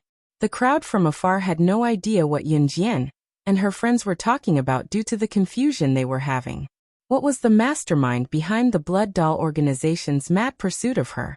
Was the Blood Doll an assassin organization that had been hunting Yin Jian recently? Yin Jian was neither a leader nor an internationally renowned figure. Why would they want to hunt her down? No matter how many questions the crowd had, they dared not ask them now. What a joke. The gun in Yin Jian's hand was not just sitting there without a use. The crowd was only slightly puzzled when they heard what Yin Jian and her companions said. In spite of it, Ruoyin and Di Lin, who had always been calm, looked grim when they heard what Yin Jian said. Yin Jian was indeed an SS. She actually knew that the Blood Doll was hunting her down. The Blood Doll organization had interrupted the Kosha mercenaries' missions many times recently. It was not that the Blood Doll leader was stupid enough to do so. There was someone behind the Blood Doll. Di Lin's skin was pale. He was wearing a black hoodie, and his handsome face was covered by the black hoodie. Di Lin's expression darkened when he heard what Yin Jian said, but it was hard to discern the change in his expression due to his pale complexion. Those who were more attentive would be able to tell that Di Lin was truly surprised by what Yin Jian said.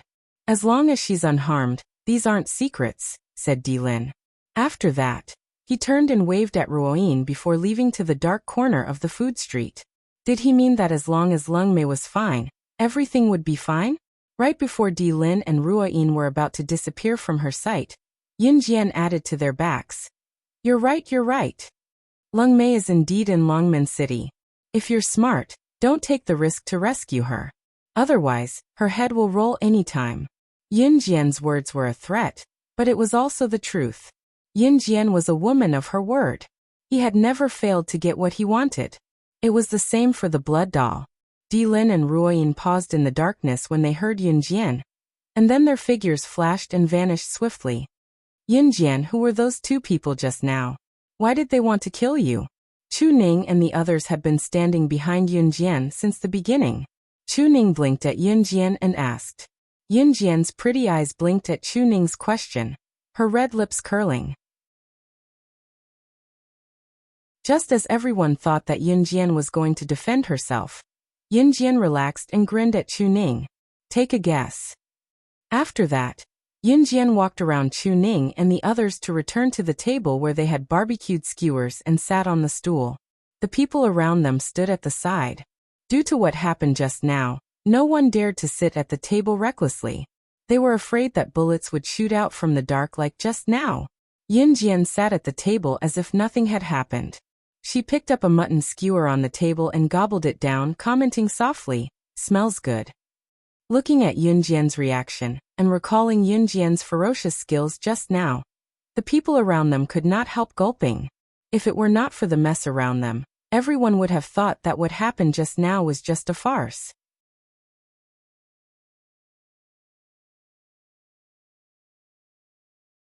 Chapter 1673. Yin Jian ate with relish. It was not until 30 minutes after Di Lin and Ruoyin left that the food street returned to its initial calm. Along the way, the police came to investigate the situation. But after finding out that no one was injured, they called the witnesses to register, and did not make things difficult for Yin Jian. Qi Mei was so frightened by Yin Jian's shot that she fainted. Qi Mei thought that Yin Jian's shot was aimed at her head, so she fainted. In the end, it was Wu Yaotian and the rest who reluctantly carried Qi Mei back to school. She only woke up when they arrived. Even though this incident had caused quite a stir locally, it was fortunate that it did not alert the school. Hence, no one knew that Yin Jian and the rest had played truant at night. Yin Jian returned to the dormitory and fell asleep immediately. The next morning, Yin Jian woke up early in the morning. Even though she slept late last night, Yin Jian did not sleep much. As usual, she woke up earlier than the rest of the students and went to the field for a few rounds of morning exercise. By the time she reached the classroom, most of the students had already started their morning reading. the students of Min City Military Academy, usually woke up at 5:30 am and started with half an hour of morning reading, followed by half an hour of morning exercise. At 6:30 am, they would finish their morning exercise and head to the canteen for breakfast. Half an hour of morning exercise every morning was already very tiring. Hence, when it came to breakfast, the students in the school would have a huge appetite. Plus, there was a lot of training in the military academy. Hence, both boys and girls had bigger appetites than students from other schools. If they could train, of course they could eat. Even if the students of the military academy had bigger appetites than students from other schools, they would still be slimmer and more muscular than students from other schools. At this moment, Yunjian, Linwan and Muing were eating porridge in the canteen. Yunjian ordered a bowl of porridge, 3 pumpkin pies, a bun and an egg. Compared to the average girl, Yunjian's appetite was not small. At most, it was shocking. But in the military academy, this kind of appetite was not small at all. Yunjian yesterday you. At the mention of Yunjian and the others playing truant yesterday, Linwan paused for a moment. She looked around cautiously, then moved her head closer to Yunjian. Linwan whispered in a voice that only Yunjian, Muing, and herself could hear. Was it fun to play truant yesterday to have supper? Looking at Linwan's curious look, Yunjian's red arc curved. She didn't answer directly but pursed her lips and said, "You'll know when we go together next time. I'm a good baby." Linwan shook her hands. She shook her head and moved her head away from Yunjian. At this moment, a gentle female voice sounded from the school's broadcast system. The radio was set up in every corner of the school, so even if people were sitting in the cafeteria, they could still hear the radio. And at this moment, the gentle female voice on the radio spread to almost every corner of the cafeteria. Congratulations to student Yunjian of our school's grade 1-2 for winning the Strongest Female Student award personally inscribed by Principal Ma. Student Yunjian is being praised by the entire school. Next, student Yunjian who heard the broadcast, please come to the Academic Affairs office to receive your award. As soon as the gentle female voice on the radio finished speaking, Yunjian's mouth twitched. Not only Yunjian, but all the students who heard the broadcast were dumbfounded. Strongest Female Student Award? What the hell was this? When did this award become available? How come it had never happened before?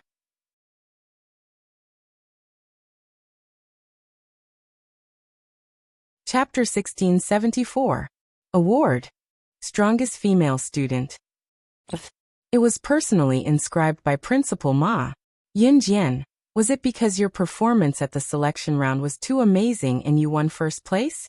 That's why Principal Ma gave you such an award. And it was announced to the entire school. Linwan covered her mouth. Principal Ma's funny behavior made her laugh. Awarding certificates was something that happened in every school. However, the usual awards were nothing more than exemplary student, activist, good child, and so on. Higher up would be first prize, second prize, and third prize. At the very least it would be first prize, second prize, and so on. But what about Yunjian? On the other hand, Principal Ma had personally written a certificate for her as the strongest female student. The problem was that this award had never been given out since the establishment of Min City Military School. In other words, what Yunjian received was the highest honor. Therefore, when the announcement was broadcasted, all the students around them were discussing who Yunjian was, who was crowned as the strongest female student award or title. Weren't the students of grade 1-2 high school freshmen? A freshman in grade 1 actually received Principal Ma's favor. The female voice in the broadcast repeated several times. Yunjian wasn't in a hurry. She only parted ways with Linwan and Muing after she finished her breakfast. Yunjian walked unhurriedly to the school's administration office. Early morning was the most refreshing time of the day. At this time, all the teachers had gone to eat breakfast, so only a few students were left in the administration office. Yunjian had just arrived at the entrance of the administration office when the female student standing inside stopped Yunjian. The teachers have all gone to the cafeteria to eat. If you have anything to say to the teachers, come back later. This female student was the most trusted student of one of the teachers in the administration office.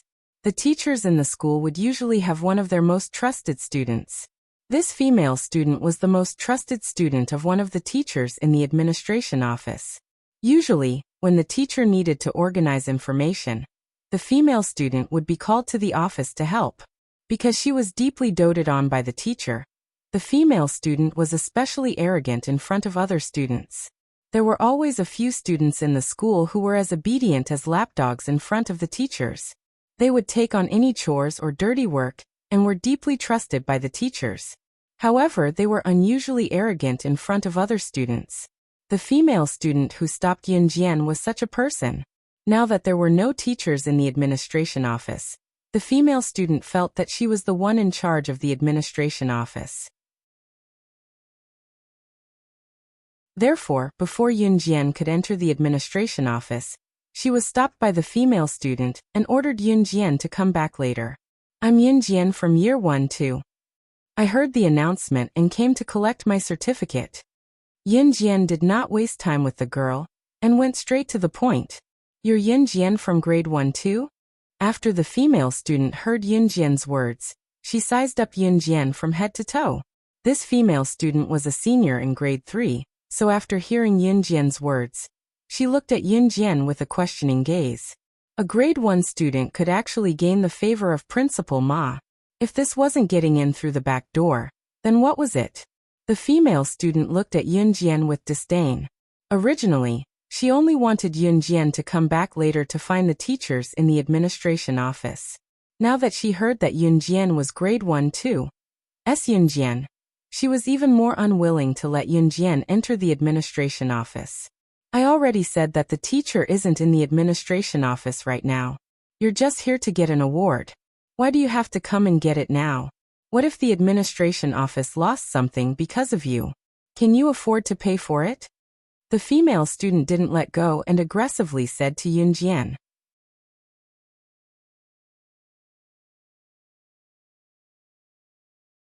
Chapter 1675. This female classmate who was deeply doted on by the teacher, and who usually followed the teacher around like a bootlicker, was called Wang Tingting. Wang Tingting studied military medicine, which also meant that her strength was no different from that of a normal girl. A portion of the people in Min City's military school trained their skills every day. When they graduated, they would either become soldiers or special forces. There was also a portion of them who studied military medicine. Most of them were female. As a military medicine student, Wang Tingting didn't have a deep understanding of strength. Moreover, in Wang Tingting's impression, if a girl mixed with boys, trained her skills, and lived like a boy, how could she be considered a girl? Moreover, even if a girl joined the military, how capable could she be? Wasn't it just to attract the boys' attention? Wang Tingting was like an obedient girl in front of the teacher. She usually didn't put on makeup and was ugly, but she knew how to flatter. In front of the teacher, she was very good at flattering. Wang Tingting was very proud to be able to survive until now and be treated like a treasure by the teacher. She was a classic example of fawning in front of the teacher and being arrogant in front of the students. She had the attitude of, "I have the teacher's support. You have to submit to me even if you don't want to." Therefore, the girls in Wang Tingting's class usually didn't want to interact with her. However, Wang Tingting liked to flirt with the boys and play around. Yunjian wasn't afraid of Wang Tingting using the teacher to threaten her. She looked at Wang Tingting without changing her expression and said, "The announcement is for me to get the certificate, so move aside. I already said that the teacher isn't in the academic affairs office now. Do you think you can enter just because you want to? If you have the guts, go and call the teacher back yourself. Otherwise, you can come and get the certificate later." Wang Tingting blocked the entrance of the academic affairs office. She raised her head and looked at Yunjian arrogantly. "Wang Tingting, are you helping the teacher here again?" Just as Wang Tingting's voice fell, a group of boys walked over from the side. These boys were obviously seniors in the 3rd year of high school. After the boys walked over, Wang Tingting first said a few flirtatious words to them. Then she turned to point at Yunjian and said to the boys, "It's this girl. She didn't listen to me. I've already told her to come and collect the certificate later. Who's going to be responsible if something goes missing in the teacher's office?" But she refused. Wang Tingting simply inverted right and wrong, black and white. Yun Jian had clearly heard the announcement and came to receive the award. However, Wang Tingting had stopped her. Not only had she used the teacher to threaten her, she had even accused Yun Jian of being the guilty party.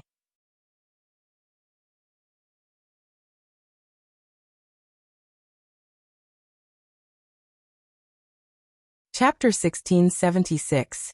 When young boys and girls gathered together, the thing they liked to talk about the most was gossip. Hearing gossip from other people's mouths was far more interesting than hearing about what happened to themselves. A few boys wanted to brag about their gossiping skills in front of Yun Jian, so they opened their mouths to talk. They didn't expect Wang Tingting to be so cooperative. As a result, the boys became even more excited. Bragging in front of girls was already a very fulfilling thing, let alone in front of a very beautiful female classmate. So the boys became more and more excited as they talked. Later on, that female classmate suppressed everyone. I heard that she was very powerful. Very cool. Yesterday, my brother also skipped school to have supper with his girlfriend. He saw it with his own eyes. That female classmate's strength can only be described with 4 words. Invincible. One of the boys' saliva splashed.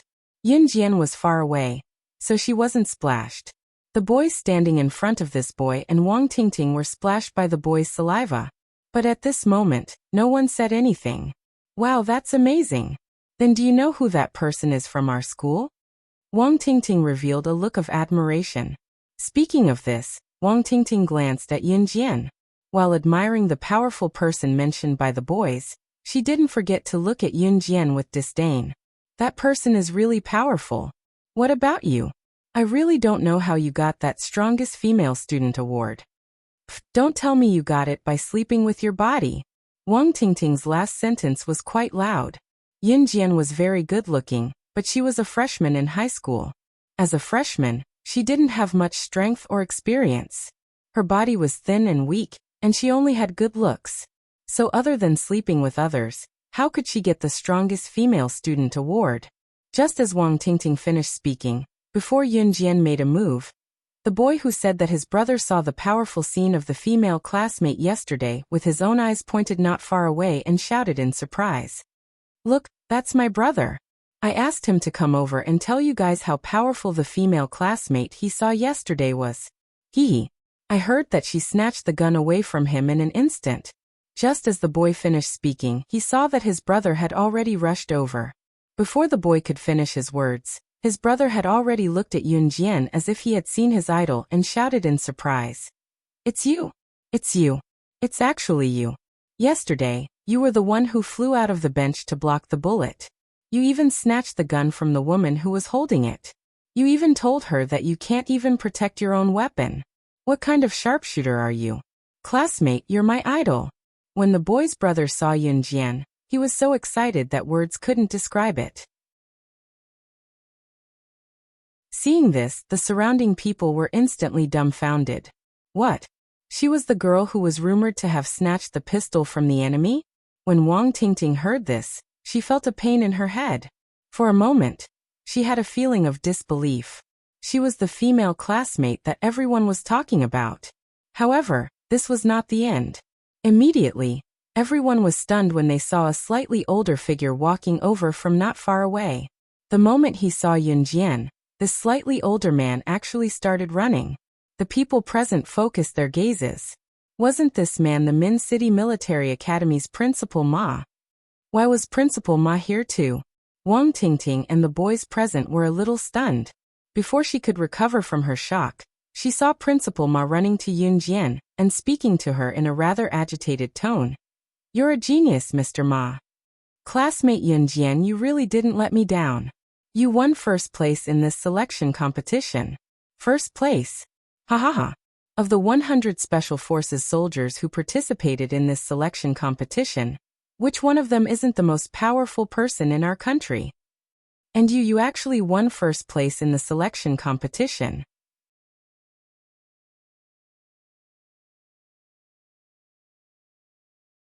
Chapter 1677. As the principal of Min City Military Academy, Principal Ma was usually fierce, but he was very kind to students who needed help. However, as the principal of Min City Military Academy, he was not often in the school due to his official position. Therefore, most of the students only saw Principal Ma's serious face. Wang Tingting and the boys present were seniors in their third year of high school. They had been in Min City Military Academy for more than 2 years, and it was now their third year. This was the first time they had seen Principal Ma so agitated. Come, come, come. Why are you still standing at the door? Go in. Come in for a cup of tea at the Academic Affairs office. Before Wang Tingting's face darkened, Principal Ma had already ushered Yun Jian into the Academic Affairs office, as if he was a leader. Wang Tingting stood at the entrance of the Academic Affairs office. It was her first time encountering such a situation. She could not leave as she had not completed her teacher's orders. She could not stay either. After all, she had spoken to Yun Jian in that tone. She even said that Yun Jian's strongest female student award came from sleeping with her. However, she would never have guessed that the female student who had snatched the gun from the bad guy during the heated discussion yesterday, and the one who won first place in the preliminaries, the famous slashing god of Team Monarch, was actually her. This reality made Wang Tingting, who had been bad-mouthing Yun Jian, self-destruct. Not only that, Wang Tingting felt like her face had been slapped beyond recognition. Meanwhile, Principal Ma had already invited Yun Jian into the Academic Affairs office. He personally pulled out a stool in front of Yun Jian's desk for her to sit. Then he eagerly went to pour a cup of tea for Yun Jian with both hands. Come, come, come. Drink some water first. Be careful, it's hot. I'll get you the award. After Principal Ma handed Yun Jian the cup of tea, he went to get the award. Wang Tingting was dumbfounded by what she saw. Wang Tingting loved to flatter. Usually, it would be impressive if she could flatter her teacher. In Wang Tingting's opinion, being able to curry favor with the principal was simply something to be proud of. However, when it came to Yun Jian, it was the principal who was flattering her. This, Wang Tingting's eyes darkened. Just as she was about to turn around and look for the boys who had been showing off in front of Yun Jian, she heard a voice coming from behind her. However, she suddenly realized that these boys had already slipped away when Principal Ma had politely invited Yun Jian into the house. Just now he wanted to show off in front of the beautiful junior, so he flaunted his vast knowledge. She didn't know that the person the boys were showing off to was Yun Jian herself. Naturally, the boys were too ashamed to stay there. They didn't even say goodbye and ran away. In the end, Wang Tingting gritted her teeth and slipped away. She planned to wait for Yun Jian to leave before coming back to deal with the things that the teacher had instructed her to do. Later, she would use the excuse of having a stomachache to tell the teacher that she had a stomachache, so she went back to the toilet first before coming back to tidy up. After sitting in the Academic Affairs office for a while, Yun Jian returned to the classroom after being praised by Principal Ma. According to Principal Ma, the time to go to the hunting school had not been set yet, and they were still waiting for the notice. However, he told her to be prepared at all times. When the notice came, she would set off at any time. Yun Jian acknowledged Principal Ma and returned to the classroom. A week passed quickly, and it was Friday in the blink of an eye. CE was not around on Friday. When Yun Jian returned to Longmen City, she felt that the house was a little lifeless. She was not used to it, but the night passed just like that. The next morning, when the sun had just risen, there was a knock on the door. Yun Jian did not even need to guess to know that it was Ruoyin and Di Lin who were knocking. As expected, once the door opened, Yun Jian saw Ruoyin, who had left after knocking on the door, and Di Lin, who stood behind her. Di Lin was still in his initial disguise. He was dressed in black from head to toe with a black hoodie on his head, but it could not hide his handsome yet slightly pale face. I'm here to pick up my woman. Di Lin went straight to the point. Yun Jian's lips curled into a smile.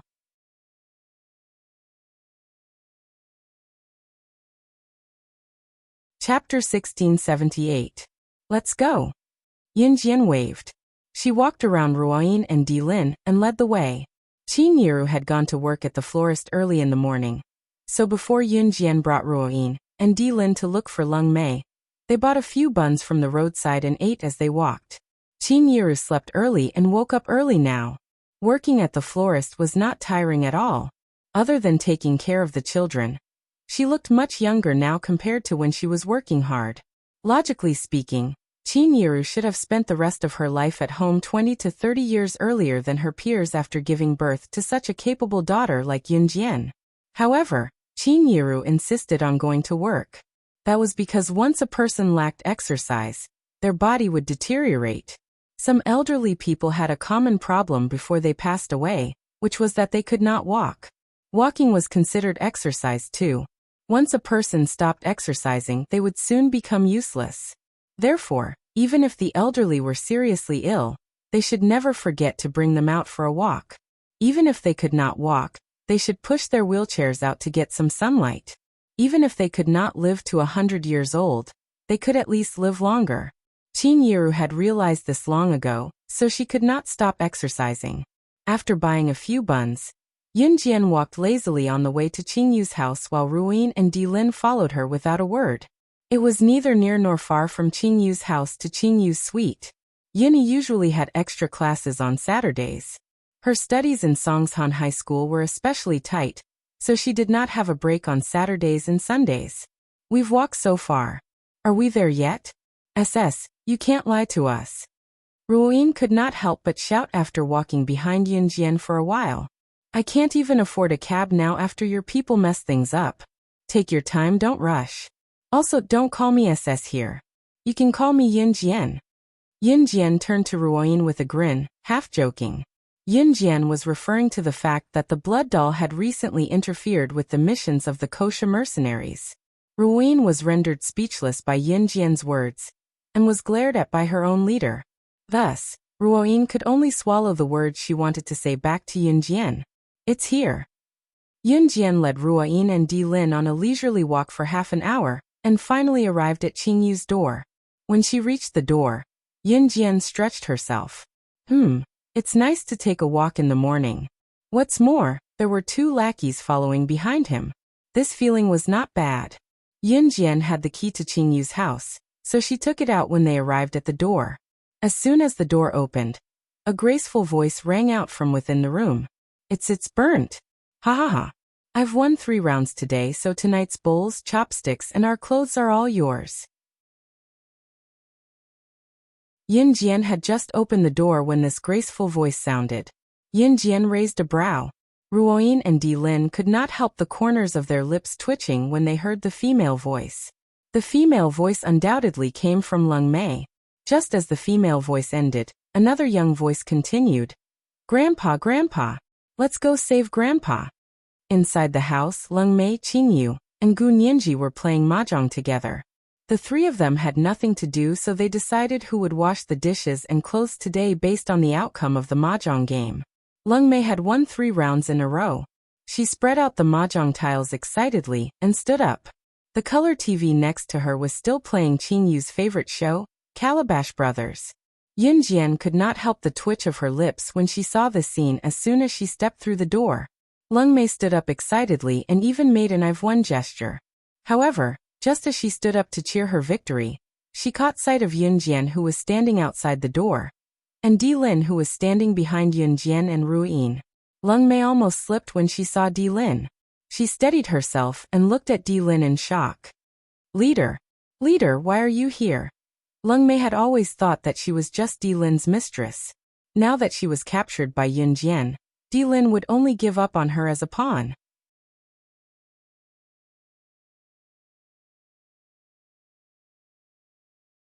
Chapter 1679.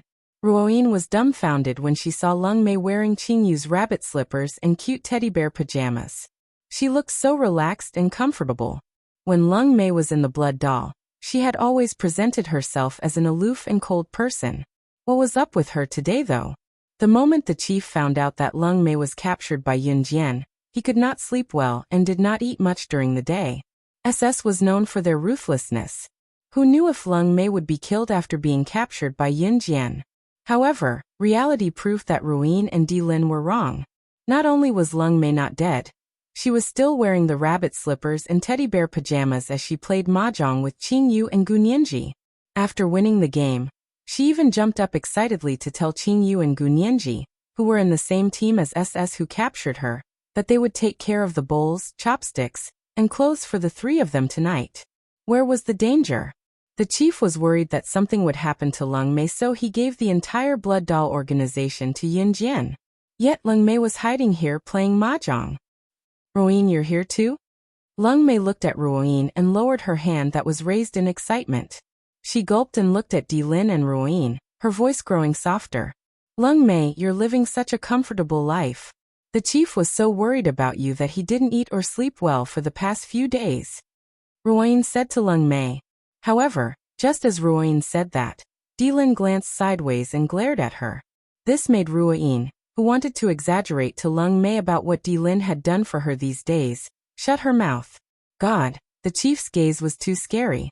For the sake of her life, she should find a chance to tell Lung Mei, this slow-witted woman. Yin Jian stood at the door and watched Dilin walk in. She walked over without a word to grab Lung Mei's hand, who was standing in front of the mahjong table, and dragged her out. Leader, how did you find this place? Before Lung Mei could finish her sentence, Dilin dragged Lung Mei out of the room with a dark face. He did not say a word. The blood doll is yours. After dragging Lung Mei to the door, Dilin turned to look at Yin Jian. After saying that, he dragged Lung Mei, who had no idea what had happened, out of the room. What? Why did the blood doll organization? Why did it belong to Yin Jian? What did the chief promise Yin Jian? Lung Mei suddenly had a bad premonition. However, just as Dilin grabbed Lung Mei's wrist and was about to leave, Yin Jian's voice suddenly came from behind him. I'll take the blood dolls, but you're still the leader of the blood dolls. Dilin stopped in his tracks. Leader? You gave her the blood doll? Why? Don't tell me it's because of me? Lung Mei was the #1 expert in the blood doll organization, but her EQ was nothing to scoff at. Lung Mei thought for a long time before realizing that Dilin was doing all this for her. Huh? He didn't love her, so why would he give up the entire blood doll organization for her? Dilin did not look at Lung Mei, but he tightened his grip on her wrist. He looked up and met Yin Jian's eyes. What she meant was she took the blood doll, but he and the rest of the blood doll organization did not have to leave. It was just the blood doll organization working for her. That was all. Really? Dilin was puzzled. Naturally, he did not want to give the blood doll that his father had created to someone else. However, he had no choice this time.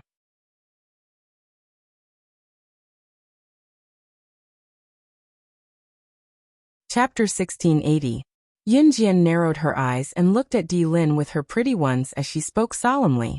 Her goal wasn't to take over Blood Doll from the very beginning.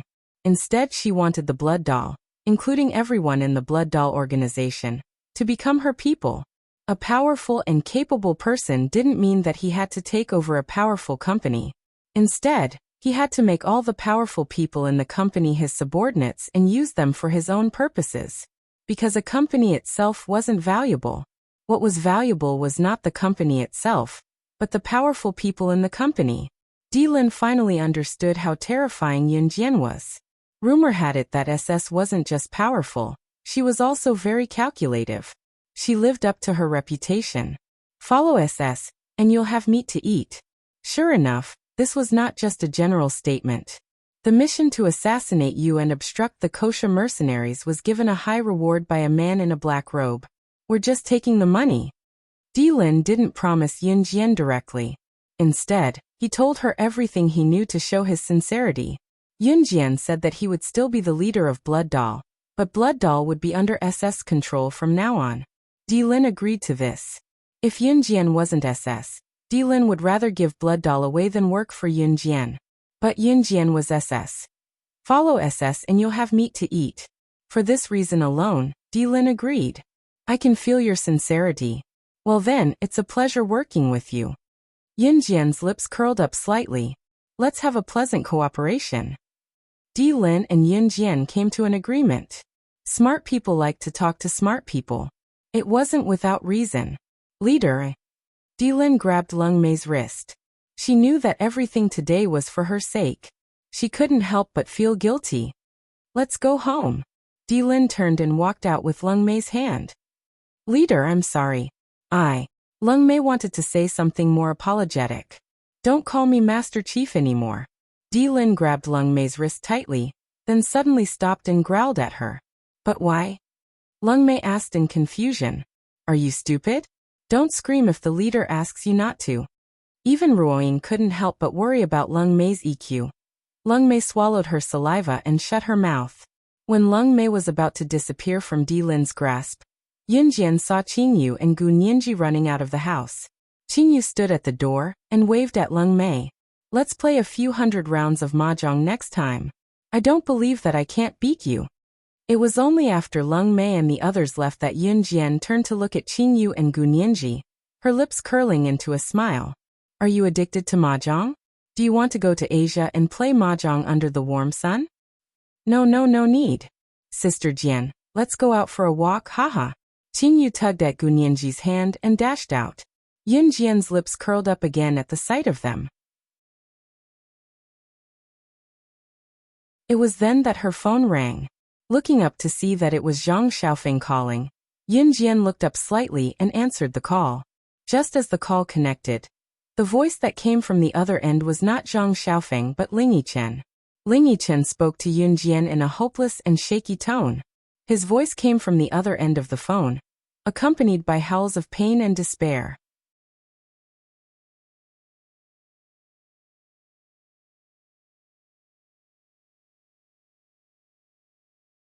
Chapter 1681.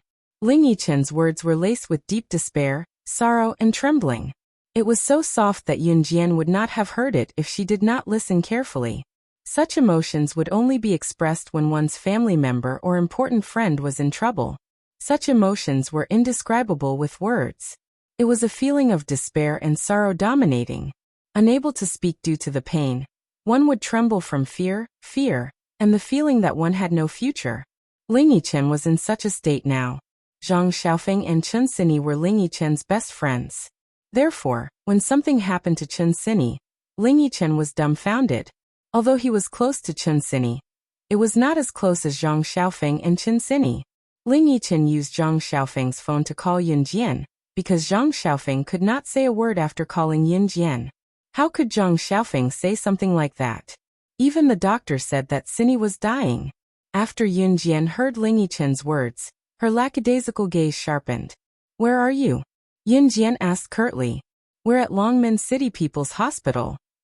Ling Yichen's voice had just rung when Yunjian hung up. Ling Yichen did not get a reply from Yunjian. Instead, what he got was the beeping sound of the phone being hung up. In less than 10 minutes, Yunjian had arrived at Longmen City People's Hospital from Qingyu's house. It was not close to Longmen City People's Hospital from Qingyu's house. Yunjian had intercepted a motorcycle midway to the hospital. Before she stopped the motorcycle, Yunjian had told the owner to pick up his bike at the hospital. Hence, the owner had chased her all the way to the hospital before he could retrieve his bike safely. Of course, this was a story for later. Yunjian drove the motorcycle to the hospital and dashed inside. Outside the emergency room, Zhang Xiaofeng was sitting on the floor paralyzed while Ling Yichen was not in a better state. There were a few adults sitting around with their heads lowered. They were no doubt Chen Sini's parents and relatives. When Yunjian arrived, the emergency room door was already open. A doctor in white was reporting to the paralyzed Zhang Xiaofeng, Ling Yichen, and Chen Sini's parents and family members. The patient's time of death is October 17, 1999, 9:40 a.m. The doctor was still reporting the numbers, but the family members standing outside the emergency room have a mental breakdown. Zhang Xiaofeng and Ling Yichen were paralyzed, unable to say a word. No. How can my daughter be dead? She's so young. How can she be? Please. Save her again. Save her. She's still so young. She hasn't even passed her prime yet. Doctor, I beg you. I'm begging you. Chen Sini's mother had already broken down. As she spoke, tears blurred her vision and she knelt down in front of the doctor. Chen Sini's relatives were all ashen-faced. What a good child. Was she gone just like that? Just as everyone was in despair and breaking down, wailing in grief and pain, their hearts constricted and their tears flowed uncontrollably. In the midst of the haze, A small and slender figure flashed past everyone's eyes. Before everyone could react, Yun Jian's petite figure was already standing in front of the doctor, who reported the news of Chun Sini's death with a straight face. She reached out and grabbed the doctor's collar. "She won't die. Get out of my way."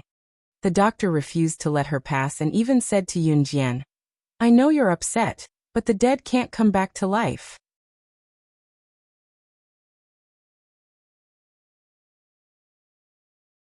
Chapter 1682. Just as she said that, she was already holding a butterfly knife that she had pulled out of nowhere. The butterfly knife was already pressed against the doctor's neck agilely. Grim Reaper's hand. Who in this field did not know about the Grim Reaper's hand in the medical field? It was the living dead, the existence of flesh and bones. Even if it was a dead person who was carried into a coffin, the Grim Reaper's hand could revive the person in seconds. The legendary Grim Reaper's hand was not human at all. It was a living Huatu, a celestial being who had descended from the heavens. Therefore, when he heard Yun Jian's self-introduction, the doctor who was used to seeing life and death parting narrowed his eyes and staggered. Yun Jian had announced her identity directly so that there would be no obstacles. Now that she was confirmed dead, it meant that Chun Sini had been resuscitated many times in the hands of these doctors. The time wasted could have cost a person who could have been revived. This moment was different from when Qin Yiru's hand was injured back then. A life was at stake. If they did not resuscitate Chun Sini in the shortest time possible, even she would not be able to save her. Perhaps it was the way Yun Jian wielded the butterfly knife just now that was comparable to a doctor who held a scalpel for years and had amazing skill with it. The doctor who was expressionless earlier dashed to the director's office in horror after hearing Yun Jian's words. Chun Sini's relatives and friends who stood where they were had never heard of the Grim Reaper's hand. However, seeing the change in the doctor's expression just now, everyone placed their hopes on Yun Jian. In the end, Yun Jian entered the operating room under the pleading of Chun Sini's mother. 3 hours later, with the director's assistance, Yun Jian completed the operation that cut into the brain.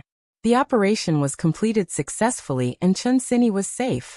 The brain was the most dangerous part of the human body that could not be injured the most because it was the most important part of the human body. It was fine if other parts were injured, but if there was a problem with the brain that controlled the entire body, the danger was imaginable. When Yun Jian came out of the operating room and announced Chun Sini's rescue, the entire Longmen City People's Hospital was in an uproar. Chun Sini's parents were indescribably grateful to Yun Jian. Zhang Xiaofeng and Ling Yichen, who were paralyzed earlier, also recovered. Sini was still alive. It's good that he's alive. As long as he was alive, anything could be healed. What happened? Yun Jian asked Zhang Xiaofeng and Ling Yi after getting rid of the crowd. Half an hour later, Yun Jian arrived at the gate of No. 1 middle school alone. Yizhong was a key high school in Longmen City. Yizhong's students had classes on Saturdays and only had weekend breaks from Saturday night to the weekend dinner time. Therefore, the students of No. 1 middle school were still in school. Chun Sini accidentally met the school beau of No. 1 middle school. In order to avoid the pursuit of the ugliest girl in No. 1 middle school, the school beau of No. 1 middle school treated Chun Sini as cannon fodder and madly pursued her. The ugliest girl in No. 1 middle school came from a wealthy family. She was a very powerful person. Therefore, the school beau of No. 1 middle school was pestered by her as well. The ugliest girl in No. 1 middle school thought that the school beau of No. 1 middle school had really fallen in love with Chun Sini, so she pushed Chun Sini down from the second floor, and her head hit the ground when she was arguing with Chun Sini this morning. That was right. Yun Jian was here to avenge Chun Sini. Without a doubt, Chun Sini had become the group's scapegoat. Moreover, with the ugliest girl's family background, even if something really happened to Chun Sini, the girl would be fine as she was still underage. At most, she would be sent to the police station for a while before she was released. When Yun Jian entered the school gate, the guard uncle stopped her, but Yun Jian leaped through the 2-meter-tall gate. The guard uncle was so frightened that he dared not chase after her. No. 1 middle school's second-year class 6, the class of the school beau. Hehe, Qingjun, that Chun Sini from first-year class 2, is in deep trouble because of you. She might not even be alive now. Aren't you afraid? A boy was talking to another good-looking boy. Puffed, if you didn't mention it, I would have forgotten about her. Hey, I didn't push her. Why should I be afraid? The boy called Qingjun said confidently. At this moment, a petite and beautiful figure appeared at the gate. While the crowd was amazed by Yunjian's beauty when she came in, they did not forget to gossip about her. However, Yunjian glanced over and asked coldly, "Who is the school beau of number 1 middle school?" "Him, it's him." "Beauty, why are you looking for the school beau of number 1 middle school? Don't tell me you want to chase him? Ha ha ha." The boy who was talking to the school beau of number 1 middle school, Zhang Qingjun, immediately pointed at Zhang Qingjun and teased Yunjian with a smile. Everyone in the class laughed when they heard this. As soon as the boy finished speaking, Zhang Qingjun brushed his bangs and was about to exclaim about his charm. However, Yunjian's figure flashed. She quickly drew her knife and the butterfly knife flew out like a sword. She appeared in front of Zhang Qingjun in an instant, grabbed the butterfly knife and stabbed it directly into Zhang Qingjun's thigh in front of everyone.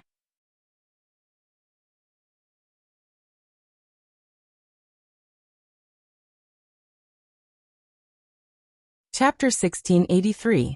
When Yunjian entered the classroom to ask who the most handsome guy in EE was, the students in class 2-6 had thought that Yunjian was a student from another school. Zhang Qingjun was very famous in Longmen City. Due to his good looks and results, many high school students in Longmen City knew who he was. Even some of the junior high school students knew who Zhang Qingjun was. Therefore, the students thought that Yunjian had chased after Zhang Qingjun, the most handsome guy in their school, because she admired him. In spite of it, no one expected Yunjian, who gave off the impression of a meek high school girl the moment she appeared, to suddenly appear in front of Zhang Qingjun in a few blinks. His skills were like those of a martial artist. Everyone was dumbfounded when they saw an ordinary girl display such a powerful ability. That was not the end of it. The students in the class saw Yunjian appearing in front of Zhang Qingjun in a flash. While he was feeling good about himself, she flipped her hand and stabbed a knife into Zhang Qingjun's thigh before anyone could react. She then uttered the words that made the pupils of all the students in Zhang Qingjun's class shrink. Ah, ah, ah. However, at this moment, Zhang Qingjun's piercing scream had already sounded. The pain of being stabbed in the thigh by Yunjian was far more real and terrifying than one could imagine. The students who witnessed the scene dashed out of the classroom in fright to call for the teacher. Only a few braver ones or Zhang Qingjun's friends remained in the classroom. You're Chen Sini's friend. Why didn't she tell us that she has such a powerful friend like you?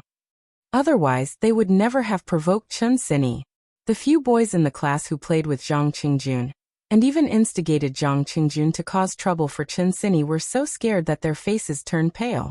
When they heard Yunjian asking about Zhang Qingjun earlier, they were still standing by the side, mocking and exaggerating while whistling and watching the show. At this moment, all of them were scared half to death. Yunjian was obviously not an ordinary person. Wasn't Chen Sini just the daughter of a wealthy businessman? How did she get to know such a terrifying friend? Why would a normal girl rush up and stab a knife into someone's thigh? It was such a terrifying scene. Normal girls would be scared just by imagining it, but what about her? After stabbing the knife into Zhang Qingjun's thigh, she actually said those words without changing her expression. "Teacher Gua. Right here." A girl rushed into our class and stabbed Zhang Qingjun's leg with a knife. Outside the classroom, the voice of the student who had run out to call for the teacher could be heard. Soon, a male teacher with a large pile of fat on his abdomen and a shiny scalp walked into the classroom under the protection of the crowd. As soon as this male teacher called Teacher Gua entered the classroom, all the students present quieted down. Seeing Zhang Qingjun rolling on the ground, Mr. Gua's face darkened. He shouted to the surrounding students, "Go and call an ambulance." After shouting, Mr. Gua looked at Yunjian and said fiercely, "Which school are you from? How did you get in? You're so young and you don't learn good things. How dare you hurt someone in our school? Don't think that you can't go to the police station because you're not 18 yet. If you dare to hurt someone in public, you'll definitely go to the juvenile detention center for 10 to 8 years. Zhang Qingjun's family background was not ordinary. Now that something had happened to Zhang Qingjun at school, Zhang Qingjuan's family would naturally not let Yun Jian off. Seeing Mr. Guo's appearance, Zhang Qingjuan's friends who were afraid of Yun Jian just now calmed down a little. Mr. Guo was a physical education teacher in No. 1 high school. At the same time, he had undergone strict training. His strength was naturally different from ordinary people. With Mr. Guo around, everyone believed that Yun Jian would not dare to do anything. However, after hearing Mr. Guo's words, Yun Jian gave a cold smile. She raised her foot and stepped on the butterfly knife that had pierced into Zhang Qingjuan's thigh, sending the knife further in. This time, Zhang Qingjun curled up in pain and finally fainted. The surrounding people looked at Yun Jian in disbelief, who still dared to make a move. However, when they heard Yun Jian's words, they said coldly and arrogantly, "Tell your principal of No. 1 high school to come and see me immediately. Otherwise, I'll kill him right now."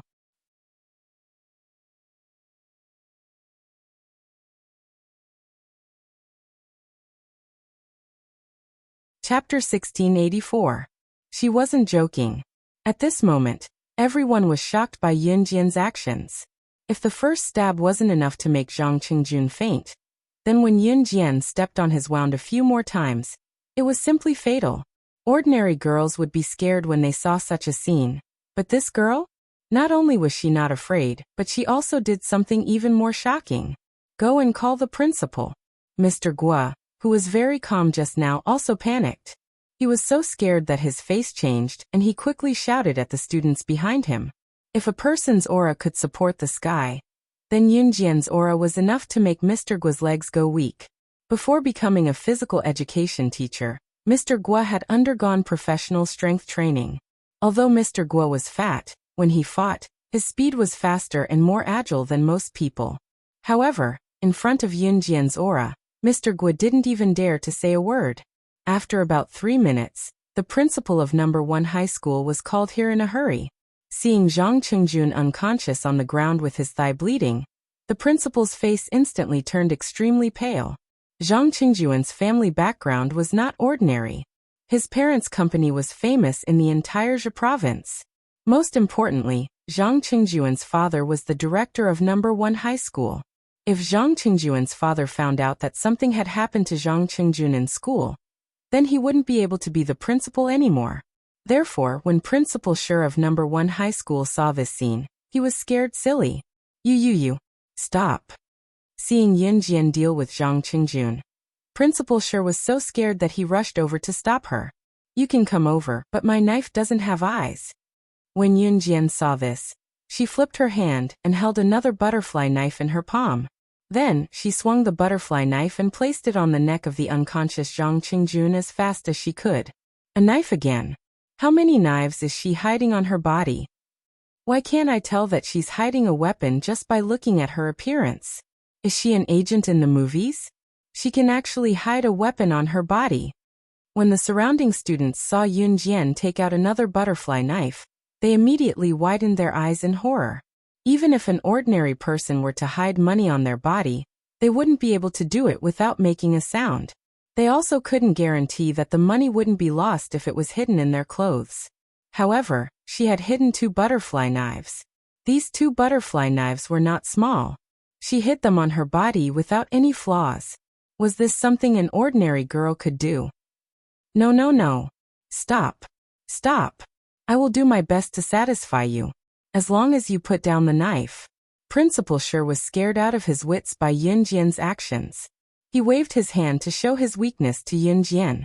Hearing this, Yun Jian kicked the fainted Zhang Qingjun away. Naturally, she disdained to use Zhang Qingjun to threaten others. In just 2 short steps, Yun Jian walked in front of Principal Shi and the others. She looked at Principal Shi and the others, and said calmly without any change in her expression, "Chen Sini, who was pushed down from the 2nd floor this morning, is my friend. She was almost declared dead and was barely saved. However, because this incident left her with severe repercussions, I request that your school handle this matter impartially." The culprit who pushed Chen Sini down from the 2nd floor was the ugliest girl in No. 1 middle school. Her name was Chen Yaqing. After Chen Sini's accident, Chen Yaqing was brought back home by her family. Because Chen Yaqing came from a wealthy family, her father was the richest man in the entire southern region. Therefore, Principal Shi didn't dare to expose Chen Yaqing. To put it bluntly, even if Chen Sini died, as the culprit, Chen Yaqing and Zhang Qingjun, nothing would happen to them. The two of them would go to school. In the end, they would use the excuse that they were underage and accidentally hurt someone to cover up the matter. Then the matter would be settled. Hearing that Yun Jian wanted him to handle this matter impartially, Principal Shi was so scared that his face turned pale. He would rather offend Zhang Qingjuan's family than Chen Yaqing's family. What if I don't agree? Principal Shi's voice became louder. Compared to Zhang Qingjun, Chen Yaqing's family was even more terrifying.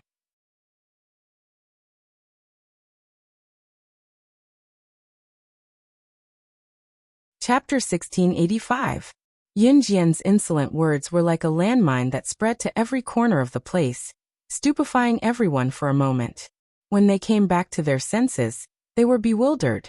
Bomb number 1 middle school? She had the ability to bomb the entire school? The students present were slightly taken aback. Look, she said she's going to bomb number 1 middle school. Some of the students were stunned for 2 seconds after hearing what Yun Jian said before bursting into laughter. The students were genuinely thinking that it would be great if Yun Jian really had the ability to bomb number 1 middle school. However, the problem was that she, a teenage girl, actually said she was going to bomb number 1 middle school. Would it not be a joke if she said something like that? The students around them could not stop guffawing when they heard what Yun Jian said, but Principal Shi and Teacher Guo could not bring themselves to laugh. So arrogant at such a young age. As the principal of number 1 middle school, I've given you a chance but you're so stubborn. You're a lunatic. Principal Shi shouted through gritted teeth at Yun Jian. Even Principal Shi was infuriated by what Yun Jian said. Yun Jian smirked when she heard that. Yun Jian then dialed a number right in front of Principal Shi.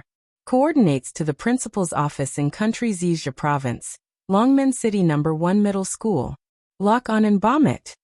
The students who thought that Yun Jian was joking thought that Yun Jian was crazy when they heard what Yun Jian said. She's from a mental hospital, isn't she? Let's go tie her up and send her back to the mental hospital. A male student at the side seemed to have snapped out of it as he pointed at Yun Jian and said to the group, other than a lunatic, who else would do such a series of things just now? Other than a lunatic, no one else would do what Yun Jian did, right? Stabbing someone's thigh, saying she was going to bomb the school, and even dialing a number. No normal person would do that. Actually, the male student only said this because he wanted to take a few bites of Yun Jian's tofu when he rushed over to tie her up. Even if Yun Jian was really crazy, how could there be such a beautiful crazy person in the world? The surrounding boys were all thinking that if Yun Jian was really crazy, when Yun Jian returned to the mental hospital, they must go to the mental hospital one by one to find her. Do some disgusting things. Boys in their youth wouldn't think too much about the future, but some boys would even do things that they shouldn't do in order to show off their prowess. As a result, many girls in the real world were deceived by boys of this age with flowery words, and in the end, they ended up in a miserable state. After listening to the male student's words, these boys started to fantasize. If Yun Jian was really a patient who escaped from a mental hospital, then wouldn't they be able to do whatever they wanted? However, just as this group of disgusting boys were imagining things that they couldn't accept, and were about to walk towards Yun Jian one by one, trying to suppress Yun Jian together, in the distance, a loud roar came from the office building. Boom. That sound was so loud that it almost shook the sky, as if the eaves were about to collapse. Hearing this loud sound, the boys who wanted to do something, as well as Principal Shi, Teacher Guo, and the others, were all shocked. When the sound of the explosion had just subsided, Principal Shi suddenly trembled. After he came to his senses, he ran from the classroom to the classroom corridor as fast as he could. From the classroom corridor, one could see the office building in the distance. At this time, everyone could clearly see that in the office building in the distance, only the principal's office had been directly blown up. The other rooms in the office building were intact. Seeing this scene, the principal screamed, "My office! My office!" At this point, the principal and all the students present looked at Yunjian fiercely. What she just said was true. Who the hell was she? She could actually order people to directly target and blow up an office. At this moment, everyone's faces looked as if they had eaten dog shit. They couldn't bear to look at it directly.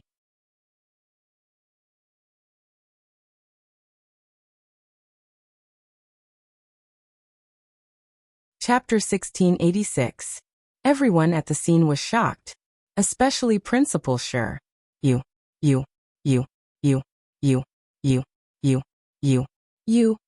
Principal Sure was scared out of his wits. When he came back to his senses after a long time, he pointed at Yunjian with his trembling fingers that could not be looked straight at. Shaking like a ball, he shouted a string of you, but no words came out of his mouth in the end. It could focus on the sniper's spot on the office floor. Qingyu clapped her hands and retracted the mini cannon she had aimed at the principal's office. It's powerful. These two potions can cause a huge explosion when mixed together. It feels like a cannon attack on a building, but actually, if the police investigate, they'll only find out that it's an explosion caused by two chemical potions. The school has chemical potions too, so the final conclusion of the investigation will be that 2 bottles of chemical potions were accidentally placed in the principal's office and caused a natural disaster. They'll never guess that it's Sister Jian. Perfect. Wrap up. Qingyu put her mini cannon back into her concoction box and clapped her hands, turning to chuckle at Gunyanji. The chuckle sent chills down Gunyanji's spine. So, it could be done like this? Using chemical potions to create an illusion that the office was destroyed by a cannon. If the principal's office was really destroyed with a cannon, the police would definitely investigate. Yunjian still had to survive in Longmen City after all. It was undeniable that Qingyu's research on poisons had reached a new level. She had turned them into chemical potions. Gunyanji suddenly grabbed Qingyu and blinked her mischievous eyes, telling her, "Qingyu, take me in as your disciple, Gunyanji's eyelashes fluttered with each I'm hungry. I want to eat 10 caddies of hairy crabs and lobsters." Qingyu suddenly placed her hand on her stomach and glanced at Gunyanji with a gaze that said, "Hurry up and treat me. It's no big deal. Let's go. Let's wrap up and have a feast." Gunyanji hugged Qingyu's shoulders and both of them left the place. Inside and outside the classroom corridor, Principal Sure was petrified from the shock while the students around him were dumbfounded. At this moment, no one was acting normal. It was only when they recovered from the shock that they shifted their attention back to Yunjian. Yunjian, who was still standing at the same spot, shot a cold glance at Principal Sure. Then, Yunjian looked around and said to all the students present, "If you're smart, when the higher-ups come to investigate my friend's case, tell them the truth and don't be biased. Otherwise, don't blame me for blowing up everyone's homes." "Oh, that's right, I'll blow up your people as well." There was no one in the principal's office, so only the principal's office was destroyed. Yunjian's purpose was to intimidate everyone present. The stab he gave Zhang Qingjun just now was not fatal, but Zhang Qingjun could forget about walking with that leg for the rest of his life. As for what Yunjian had said just now, if Yunjian had not mentioned it, then everyone present, including Principal Sure and Teacher Gua, would not have said anything. When the police came to investigate Chen Sini's case, be it Principal Sure, Teacher Gua, or everyone present, they would definitely point out that it was Chen Sini who had accidentally fallen from the 2nd floor. As for Chen Sini being pushed down from the 2nd floor by Chen Yaqing, as long as one was not stupid, they would know who to side with. In addition, if Yunjian had not intervened, Chen Sini would have been declared dead. Therefore, the final outcome would be that even if Chen Sini died, the culprit would not receive retribution. Because Chen Sini was in school, if everyone who witnessed it said that Chen Sini had fallen from the 2nd floor, then even if Chen Sini's parents went to court with Chen Yaqing, they would not win. However, with Yunjian's threat, it would be impossible for Chen Yaqing to remain unscathed after this incident.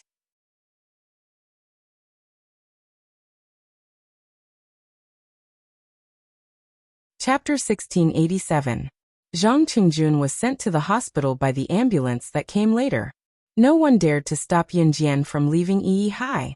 Everyone was eager for Yunjian to leave when she was faced with such a terrifying person. Principal sure dared not stop Yunjian all the more. Of course, he would not let the matter go just like that. She had blown up his office. The police would definitely investigate.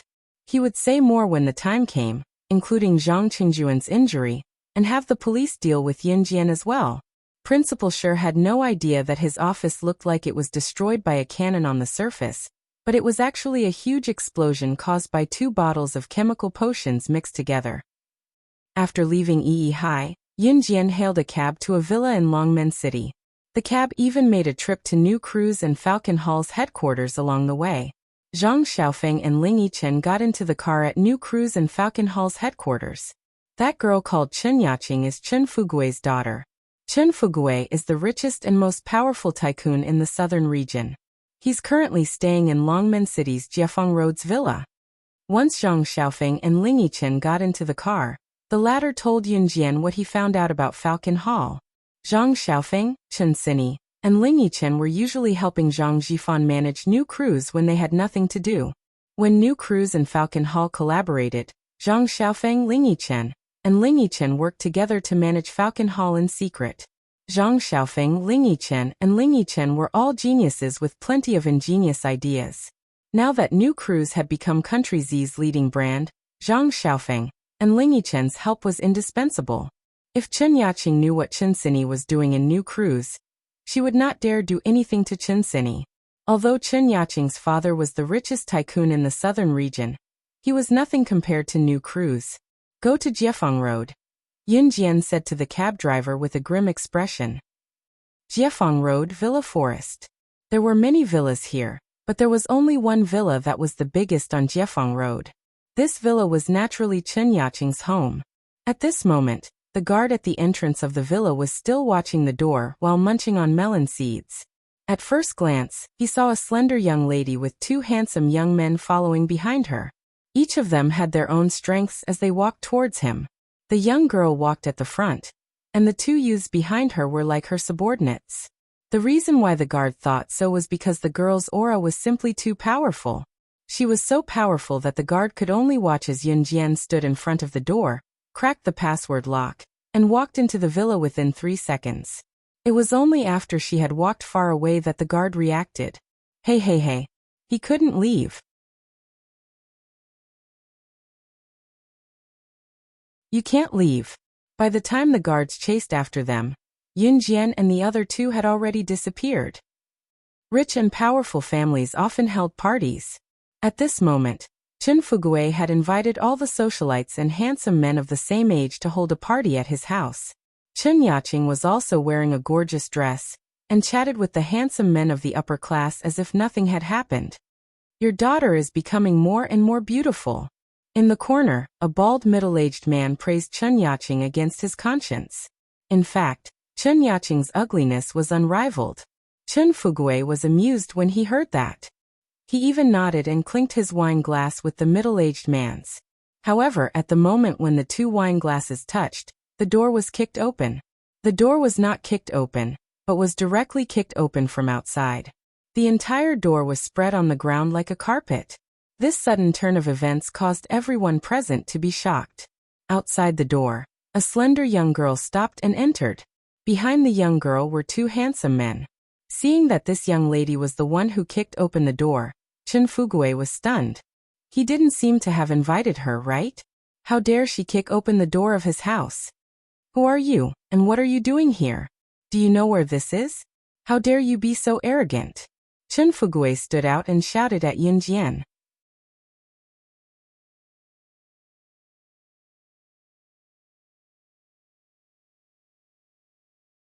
Chapter 1688. I'll gladly accept your position as the richest man in the southern region.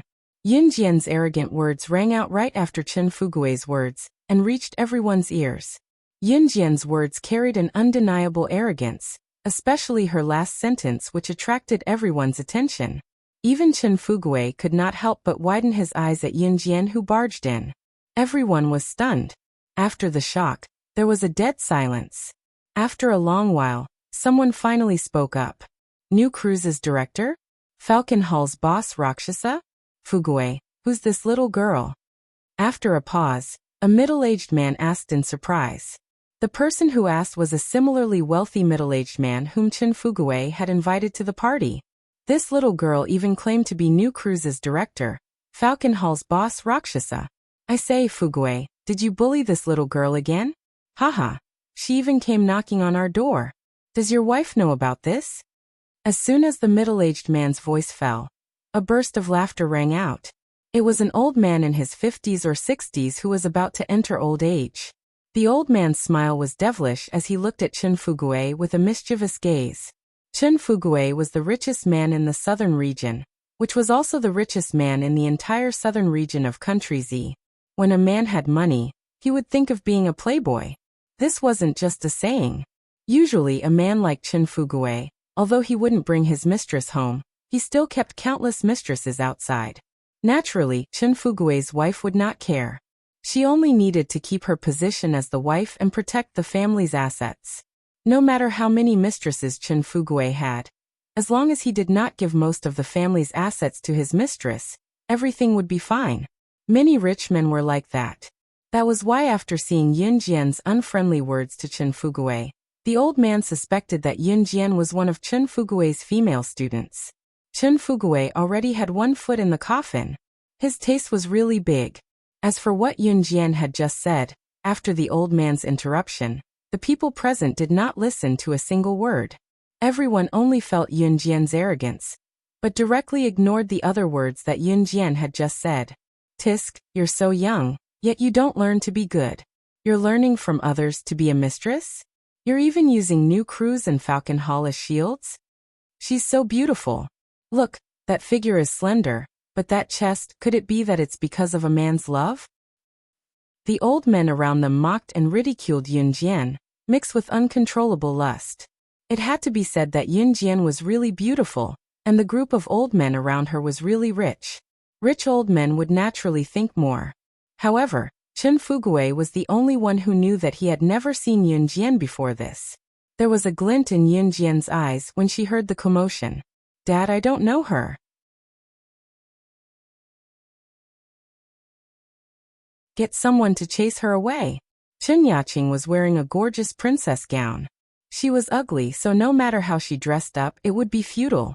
The moment Chen Yaqing finished speaking, the people around them who were lying through their teeth gradually stopped talking. It's fine if you don't know me. It's enough that you know Chen Sini. Yun Jian followed up right after Chen Yaqing finished speaking. Yun Jian narrowed her eyes and continued sneering. Because I'll send you to hell on her behalf. After listening to his daughter and Yun Jian's conversation, Qin Fuguei knew very well that Yun Jian must have come because of Chen Sini's incident in the morning. Qin Fuguei did not care about what happened in the morning, because even if Chen Sini was dead, it was just a nameless nobody who could be dealt with money. But now that Chen Sini's friends and family had come to his house, it was a threat to his and his daughter's safety. Therefore, Qin Fuguei's expression darkened immediately. Bodyguards. Where are the bodyguards? Get this lunatic out of here. Qin Fuguei immediately took out a walkie-talkie and said a few words into it. After he finished speaking, more than 10 bodyguards rushed in from the main door. They were all burly and strong, all of them extraordinary. You want to fight with me? Do you think you're worthy? Yun Jian curled her lips coldly. After she finished speaking, she flipped her hand and an exquisite butterfly knife appeared in front of everyone's eyes. Knife. She actually carries a knife with her. The moment they saw Yun Jian unsheath the knife, everyone present exclaimed in shock and immediately found a secluded corner to hide. Everyone present was a powerless tycoon. However, just as everyone was stunned, Qin Fuhao swallowed a mouthful of saliva. More than 10 bodyguards surrounded Yun Jian. One of the bodyguards suddenly looked at Yun Jian and shouted in front of everyone. He was so scared that he retreated to a corner and did not dare to fight with Yun Jian.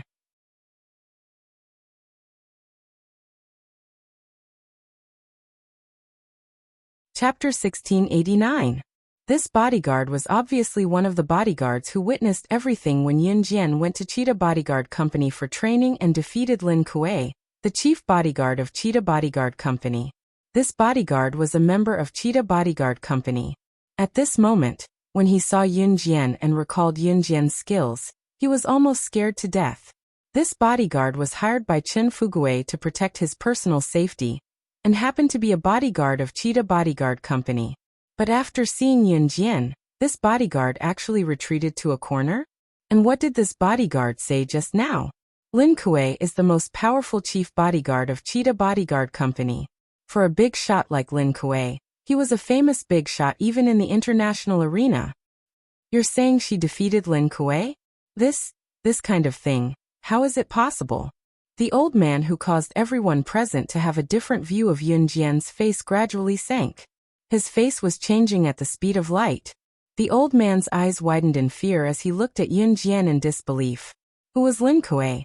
For example, even Chen Fugui, who was the richest man in the southern region, couldn't invite Lin Kuei to be his bodyguard. For a person of Lin Kuei's status, only an absolutely important person would be able to move him. Moreover, Lin Kuei's status in the international community was well known. Hiring a bodyguard was a way for some rich people to protect their own lives. Generally, no matter what kind of accident happened, the bodyguard would not withdraw before the employer safely left. If the bodyguard did so, it would be a violation of the contract and the compensation would be deducted. The bodyguard company would even have to compensate the employer for the bodyguard. Not only that, it would also affect the company's reputation. All the bodyguards were aware of this, so sometimes even if their lives were in danger, they would not back down. But the bodyguard who said that Yun Jian defeated Lin Kuei was so scared by Yun Jian that he directly retreated to a corner. It was conceivable that in his impression, Yun Jian was even more terrifying than compensating the employer. Therefore, everyone present was frightened by the bodyguard's action and behavior. How is it impossible? I saw her defeat Lin Kuei with my own eyes. Moreover, he only used one move to defeat Lin Kuei. He really only used one move. One move. The bodyguard immediately replied to the old man in a frightened voice. When the crowd heard this, their expressions changed rapidly. What? She defeated Lin Kuei from your Cheetah Bodyguard Company in one move? As soon as the bodyguard finished speaking, many frightened and shocked voices sounded from the surroundings. Just now, the bodyguard said that Yun Jian had defeated Lin Kuei. This was already unbelievable. But the problem was, Yun Jian defeated Lin Kuei in one move. What kind of power was this? Was she really just a teenage girl? At this moment, Chen Fugui recalled what Yun Jian had called herself. The chairman of New Cruise? Falcon Hall's boss Rakshasa? Could it be that she really? Chen Fuhao gulped hard. If Yun Jian was really the owner of New Cruise and Falcon Hall, it would not be good to have another enemy even though it would not cause him to go bankrupt. Moreover, he had heard that New Cruise's chairman and Falcon Hall's Rakshasa were both young women. Therefore, Chen Fugui wanted to make peace with Yun Jian. He spoke to Yun Jian. Your friend isn't dead, right? How about this? Let's both take a step back. How much does your friend want? I'll write her a check. Is that okay? Chen Fugui was not sure of Yun Jian's identity, so he had already taken a step back when he spoke to Yun Jian. He had to take a step back because of Yun Jian's shocking power. Chen Fugui was known for being unreasonable. His willingness to take a step back was already unbelievable to the crowd. Just as Chen Fugui spoke, however, Yun Jian's cold voice rang again. She spoke without backing down. She did not back down and said, "We don't need money." At this point she paused. Then what do you need? Chen Fugui's expression darkened. I want her dead. As soon as the words were spoken, Yun Jian moved at a speed that was invisible to the naked eye. She went around Chen Fugui and appeared before Chen Yaqing in a flash, kicking her to the ground.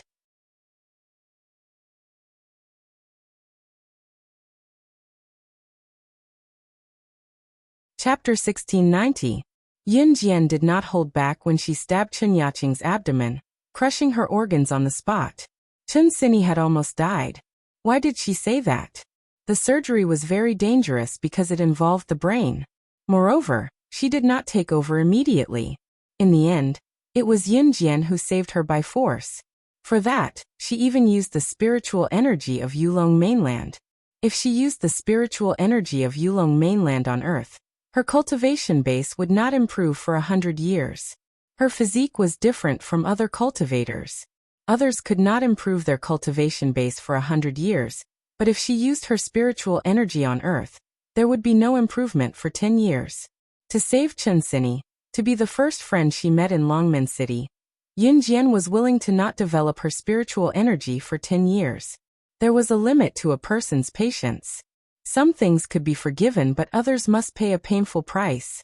Even if Chunsinny did not die, her brain had been ruptured and she could no longer run or do any strenuous exercise in the future. The after effects would last forever. After knowing that Chunsinny might die, Chen Yaqing dressed herself up prettily and attended the party as if nothing had happened. Yin Jian was indeed different from her past life after her rebirth. It did not mean that she would tolerate everything. Chen Yaqing must die today. After the knife stabbed into Chen Yaqing's abdomen, Chen Yaqing cried out in pain. Yin Jian narrowed her eyes. After she stabbed the butterfly knife into Chen Yaqing's abdomen, she moved the knife from her abdomen to her heart, sending Chen Yaqing to hell by disembowelment. Blood gushed out like a hot spring and dyed the floor of Chen Fugui's living room red. Chen Yaqing died on the spot. Qing? You killed Qing. You. I'm going to kill you. I'm going to kill you. Chen Fugui only recovered from his shock after a long while. His pupils constricted and he broke down completely the moment he saw Chen Yaqing's death. Go to hell. Ow! I want you to pay with your life. I want you to pay with your life. Chen Fugui had completely broken down. He flew towards Yin Jian, roaring as he rushed towards Yin Jian. Color drained from everyone's faces from Yin Jian's behavior. She actually killed Chen Yaqing. How dare you? You actually. Before Chen Fugui could reach Yin Jian kicked Chen Fugui away. She followed closely behind and kicked Chen Fugui in the stomach. Why wouldn't I dare? Not only you, but everyone here today will be destroyed because of you. At this moment, Yin Jian's gaze was terrifyingly cold.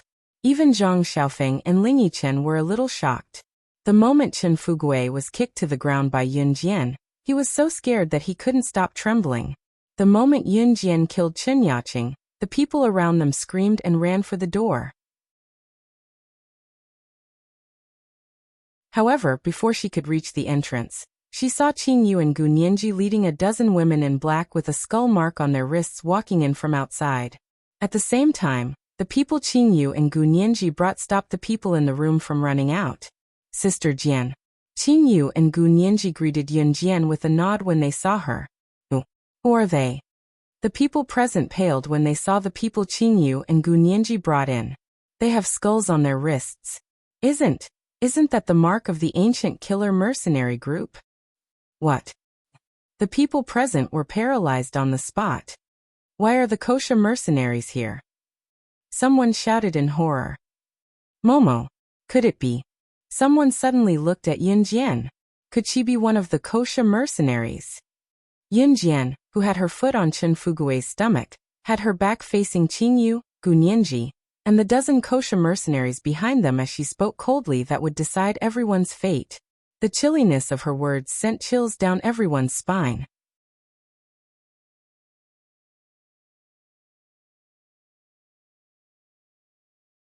Chapter 1691. That one sentence had decided everyone's fate. They could only blame themselves for befriending Chen Fugui. For a moment, the sounds of slaughter were heard. Standing among the corpses, Yin Jian's expression was calm, making it impossible to tell if she was happy or sad.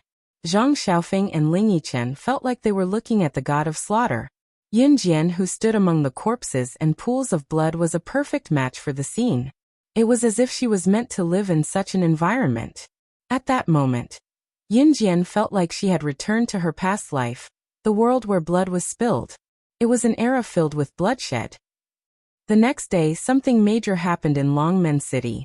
The richest millionaire in the southern region was having a party, but unfortunately, a fire broke out. The doors were shut tight, and everyone was burned to death by the raging fire. There were no exceptions to the disaster. Many of the millionaires who were invited to the party died on the spot as well. When the fire was discovered and extinguished, everyone was burned to death. Some were not even left with their bones. When the news was released, Not only Longmen City, but the entire Zhe province and even the entire country Xi was shocked. It sounded like a massacre, but there was no evidence at the scene. In the end, the police concluded that it was an accident and closed the case without further investigation. Chen Xini was unconscious for 3 days. When she woke up, she could not move her head as it was supported by a skeleton. Pain. It was excruciating pain. Chen Xini was in agony the entire night after she woke up. There were a few times when she wanted to commit suicide, but after hearing from Zhang Xiaofeng and Ling Yichen that it was Yin Jian who saved her life, she fainted a few times from the pain but managed to hang on. Every time she could not take it anymore, Zhang Xiaofeng would go to Chen Xini and tell her that Chen Yaqing was dead, and that God had punished her by making her die. They did not mention a word about what happened that day. And the culprit of this incident, Zhang Qingjun, was paralyzed because he was not sent to the hospital in time. He could only sit in a wheelchair for the rest of his life. Zhang Xiaofeng accompanied Chen Xini day and night. He was afraid that Chen Xini would commit suicide because of the pain, so he often told Chen Xini some interesting things. When Chen Xini was in too much pain to bear, he would let Chen Xini bite his hand. As soon as Yun Jian came out of Chen Xini's ward in the hospital, she heard the shouts from a distance. "Doctor! Doctor! My son can't be paralyzed. He could not spend the rest of his life in a wheelchair. Please think of something. As long as we can save him, we can spend as much money as you want."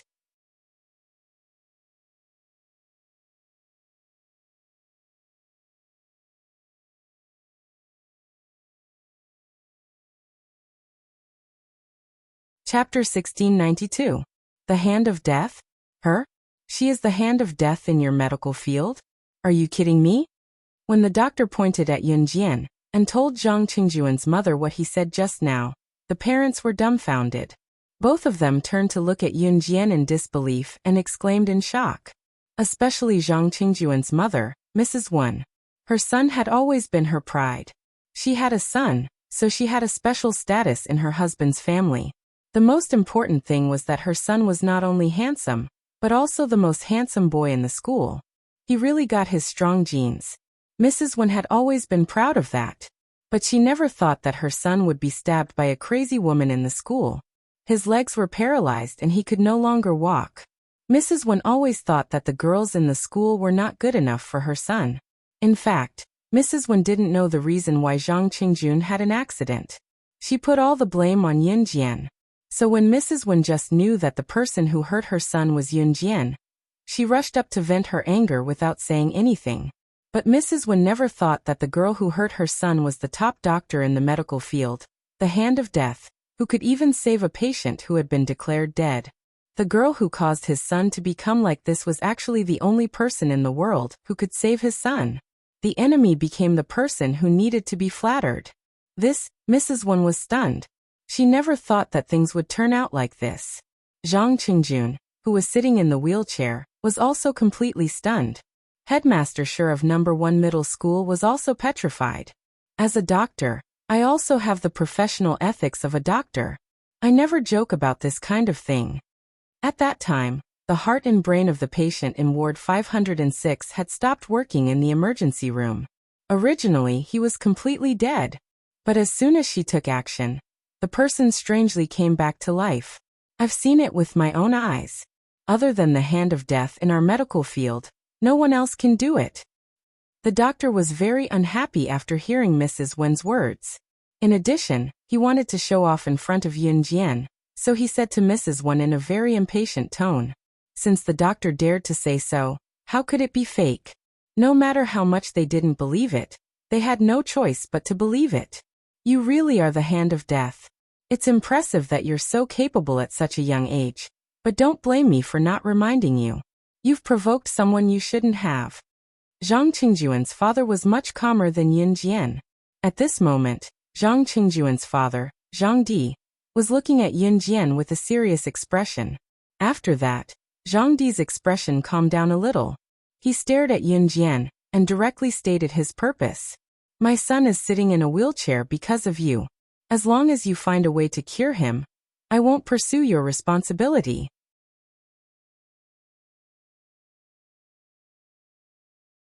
Otherwise, based on this alone, I want you to spend the rest of your life in prison. Zhang Di didn't think that there was anyone behind Yun Jian. With Zhang Di's influence, destroying a girl was a piece of cake. The most important thing now was to cure his son's leg. As for whether he would really let Yun Jian go, it was hard to say. I won't cure him. Under Zhang Di's threat, Yun Jian said almost without hesitation. As for what you said, whether I'll spend the rest of my life in prison. Yun Jian had already walked up to Zhang Di and the other two. She glanced sideways at Zhang Di and the other two. Her red lips curved slightly, and she said to them in a voice that only Zhang Di and the other two could hear. Do you know about the strange fire that happened in the villa on Jiefeng Road 2 days ago? If you want to disappear from this world forever like them, then you're welcome to do it to me. After a pause, Yun Jian's expression suddenly turned cold. The moment Zhang Di and the other two's faces suddenly became frightened, she said sinisterly.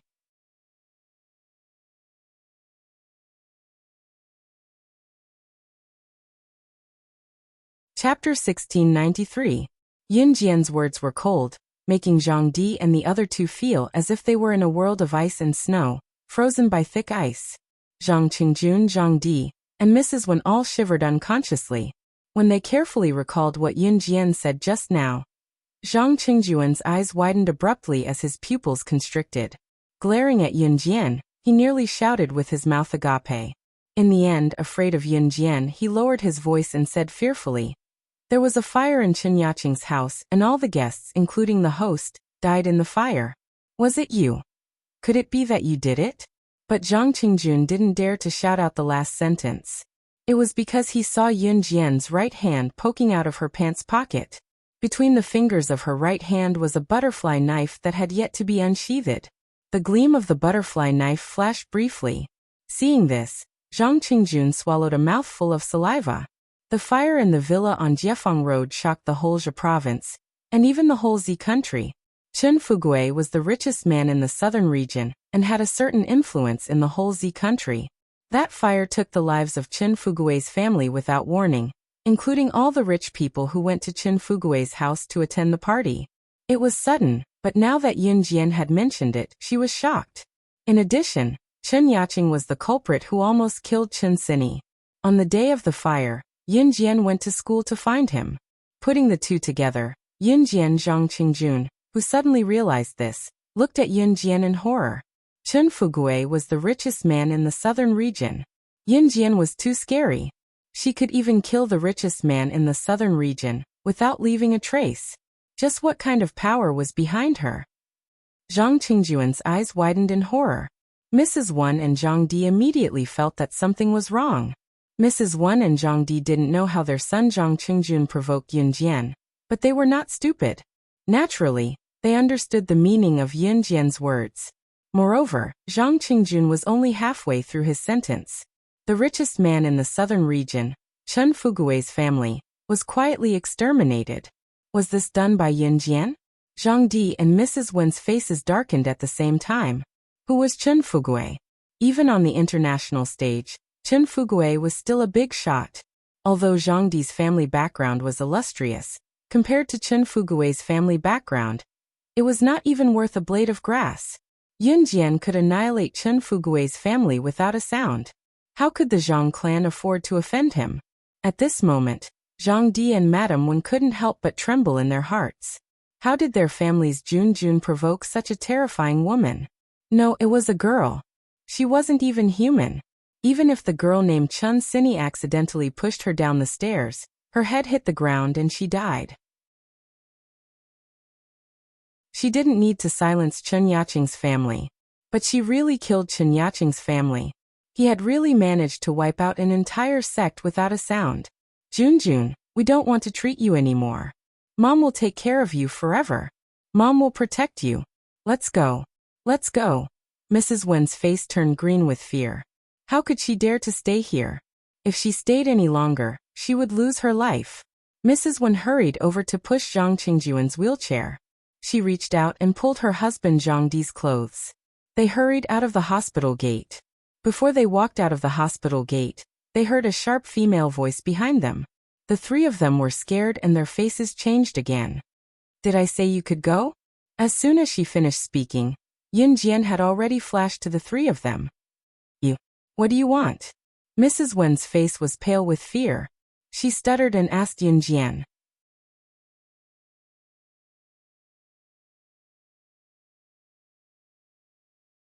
Chapter 1694. Kowtow and apologize before leaving? Why?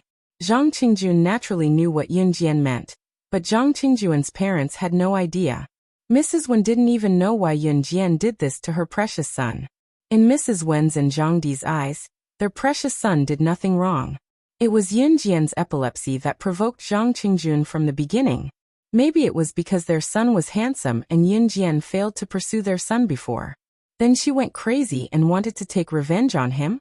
Mrs. Wen and Zhang Di didn't know the situation. So Zhang Qingjun naturally didn't tell his parents how he used Chen Sini as a scapegoat to stop Chen Yaqing, the ugly girl who pursued him. However, he didn't expect that Chen Yaqing pushed Chen Sini directly down from the second floor during the quarrel. My son is already like this. What does he have to do with your friend? My son is an upright person. Why should he kowtow and apologize to your friend? Mrs. Wen was afraid of Yun Jian, but now they were at the gate of the hospital and there were many people around. Maybe it was a big hospital, so Mrs. Wen was very bold to reply to Yun Jian. You can ask your son whether he has anything to do with me or not. Today, I must apologize. Of course, you can choose not to apologize. If you are burned alive in your sleep one day, it has nothing to do with me. Hearing this, Yun Jian knew that Mrs. Wen and Zhang Di must think that their son was innocent. Zhang Qingjun definitely didn't tell Mrs. Wen and Zhang Di about the dirty and shameless things he did. He was the culprit who almost killed Chen Sini. After Yun Jian said this, Zhang Qingjun was really scared. She was cruel that day. She mercilessly stabbed the knife into his thigh. The pain was still vivid in his mind. I was wrong. It's all my fault. I'm the one who harmed Chen Sini. I'll kowtow and apologize. I'll kowtow and apologize. I'll go. I'll go. Zhang Qingjun shouted at Yun Jian, and then told Mrs. Wen and Zhang Di what he did. Room 506. Chen Sini's head was held up and she couldn't move. Compared to a few days ago, her head didn't hurt as much, but she could still feel waves of pain. The pain from a few days ago made her feel that there was no hope for her to live in this world. Now she was obviously much better. Chen Sini's mother, Wuxia, stood aside with her back to Chen Sini, wiping her tears. Chen Sini's father, Chen Zhenchuan, stood aside and sighed in pain. Zhenchuan, I've sent someone to ask around. This matter is not easy to handle. Zhang Qingjun's father, Zhang Di, is a big shot. Even if we sue him, we won't get any benefits. One of Chen Zhenchuan's friends said regretfully to Chen Zhenchuan. As Chen Sini's father, Chen Zhenchuan naturally didn't want to let the matter rest. Then what can I do? Am I supposed to just watch my daughter suffer like this for nothing? Chen Zhenchuan stood at the door so that Chen Sini, who was in the ward, would not hear him. He suppressed his voice and said painfully, was there really no way to deal with Zhang Qingjun, the culprit?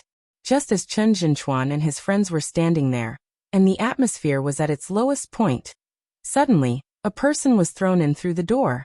Everyone took a closer look. Wasn't this person Zhang Qingjun? Outside the door, Yun Jian threw Zhang Qingjun into the room and walked over. She stepped on Zhang Qingjun's back in front of everyone and knocked Zhang Qingjun's head hard in the direction of Chen Sini's bed. Then Yun Jian turned around and shouted at the door, "You two get in here and kowtow together." After that, Zhang Di and his wife, Mrs. Wen, who were still discussing how difficult it was to deal with, ran into the room trembling. They obediently knelt down in the direction of Chen Sini's bed.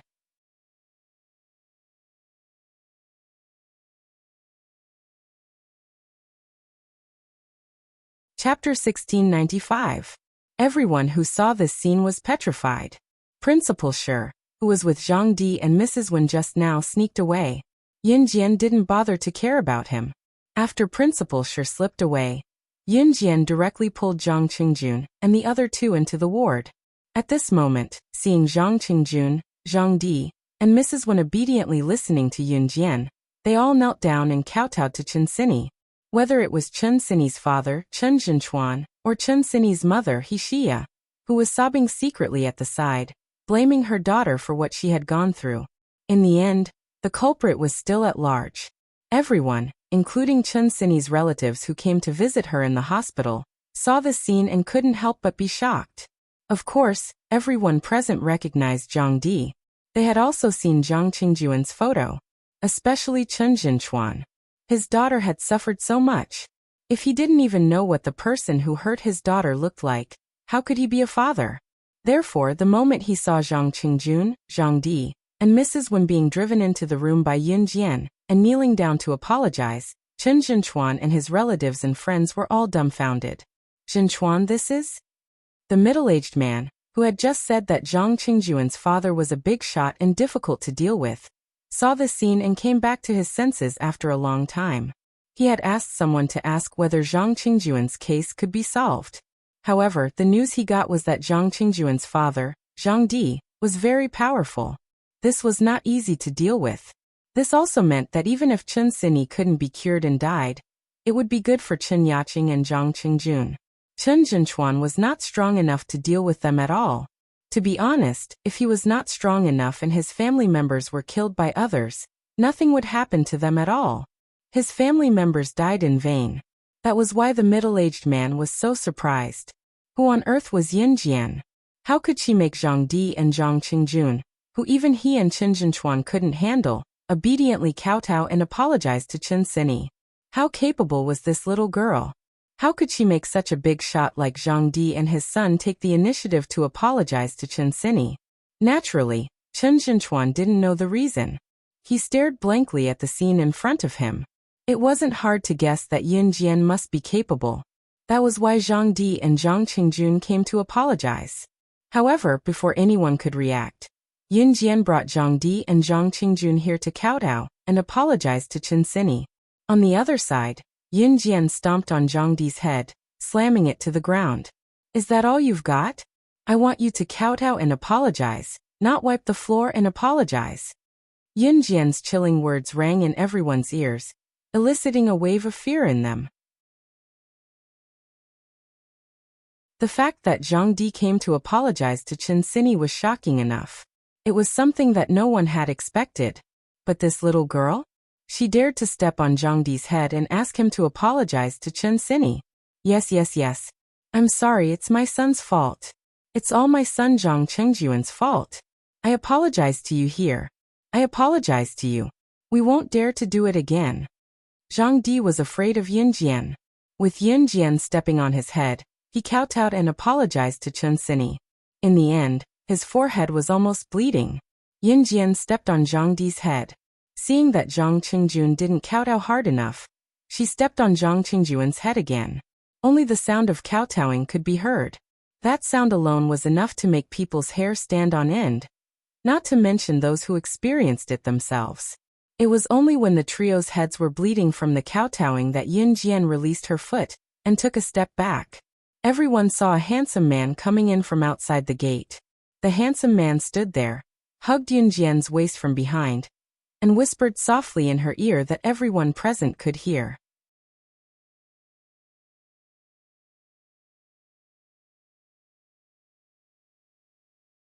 Chapter 1696. Yin Jian's heart calmed down when she sensed the familiar aura. It's them. Yin Jian's back was pressed against Siyi's chest. Her beautiful and slender fingers pointed at the three men kneeling in front of Chun Sini. Perhaps because Siyi was here, her tense heart gradually relaxed. She even spoke in a coquettish tone. Of course, Siyi was the only one who thought so. Yin Jian was already used to Siyi coming to find her at any time. She leaned against Siyi's sturdy chest and looked at the three men. If the people standing around hadn't seen Yin Jian's cruel methods against the three men, they would probably have thought that Yin Jian was the one being bullied. However, Yin Jian would only show this kind of attitude in front of Siyi. Siyi wrapped his arms around Yin Jian's slender waist. He felt Yin Jian's soft body and couldn't help but lean in close to Yin Jian's ear. He didn't hold back in front of everyone. Then I'll kill them, okay? Siyi put his lips next to Yin Jian's ear, as if he was coaxing a child. His sharp eyes sized up the three men. This handsome man who angered both men and gods actually kept saying the word kill. It was as if to him, Killing someone was as simple as eating a mouthful of rice. At this moment, not only did the three men kneeling on the ground kowtow even harder, they cried out, "Don't kill me, I'll kowtow, I'll kowtow." Even Chun Sini's relatives were so frightened that their faces changed. From the moment Ce appeared, he gave everyone the feeling that, as long as Yun Jian was happy, even if she asked him to pluck the stars from the sky, he wouldn't complain at all. It was unbelievably indulgent. Every word he uttered was unimaginably indulgent. There was actually a man who pampered his woman so much in this world. Jian, thank you. If it weren't for you, I'd be in hell now. You've been running around a lot for me these few days. Get rid of them. I don't want to see these scum and trash of society anymore. Chun Sini spoke all of a sudden at this moment. Chun Sini couldn't move her head, so her voice came from the bed. Chun Sini was very touched, but she also felt a little guilty. Yun Jian had saved her life, and now Yun Jian had to run around to avenge her.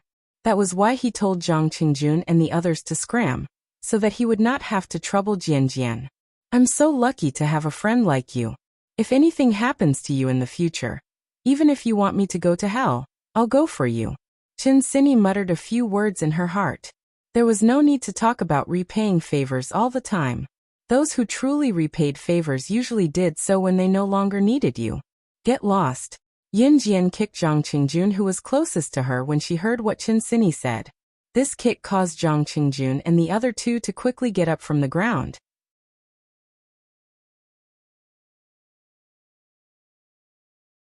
Zhang Qingjun was pulled back into the wheelchair, and the three of them ran away as fast as they could without looking back. It was true that Ce wanted to kill Zhang Qingjun and the other two men, but he did not want to let go of Yun Jian's tender body after a while. Could he be blamed? His Xiao Jian's charm was too great. He had to get her in bed sooner or later. Caress her soft body, hold her, and make a baby. Ce's hand was placed on Yun Jian's stomach without a trace. He pressed his lips together and thought wickedly. This place would bear his child sooner or later. You're tuning in to the Li Mei's Wuxia Whispers YouTube channel. We're so grateful for your support, and don't forget to subscribe to join us on this incredible journey through captivating stories. Your generosity through donations truly makes a world of difference, as it's the primary source of revenue that allows me to expand and enhance this channel for you. Thank you from the bottom of my heart for being a part of this adventure.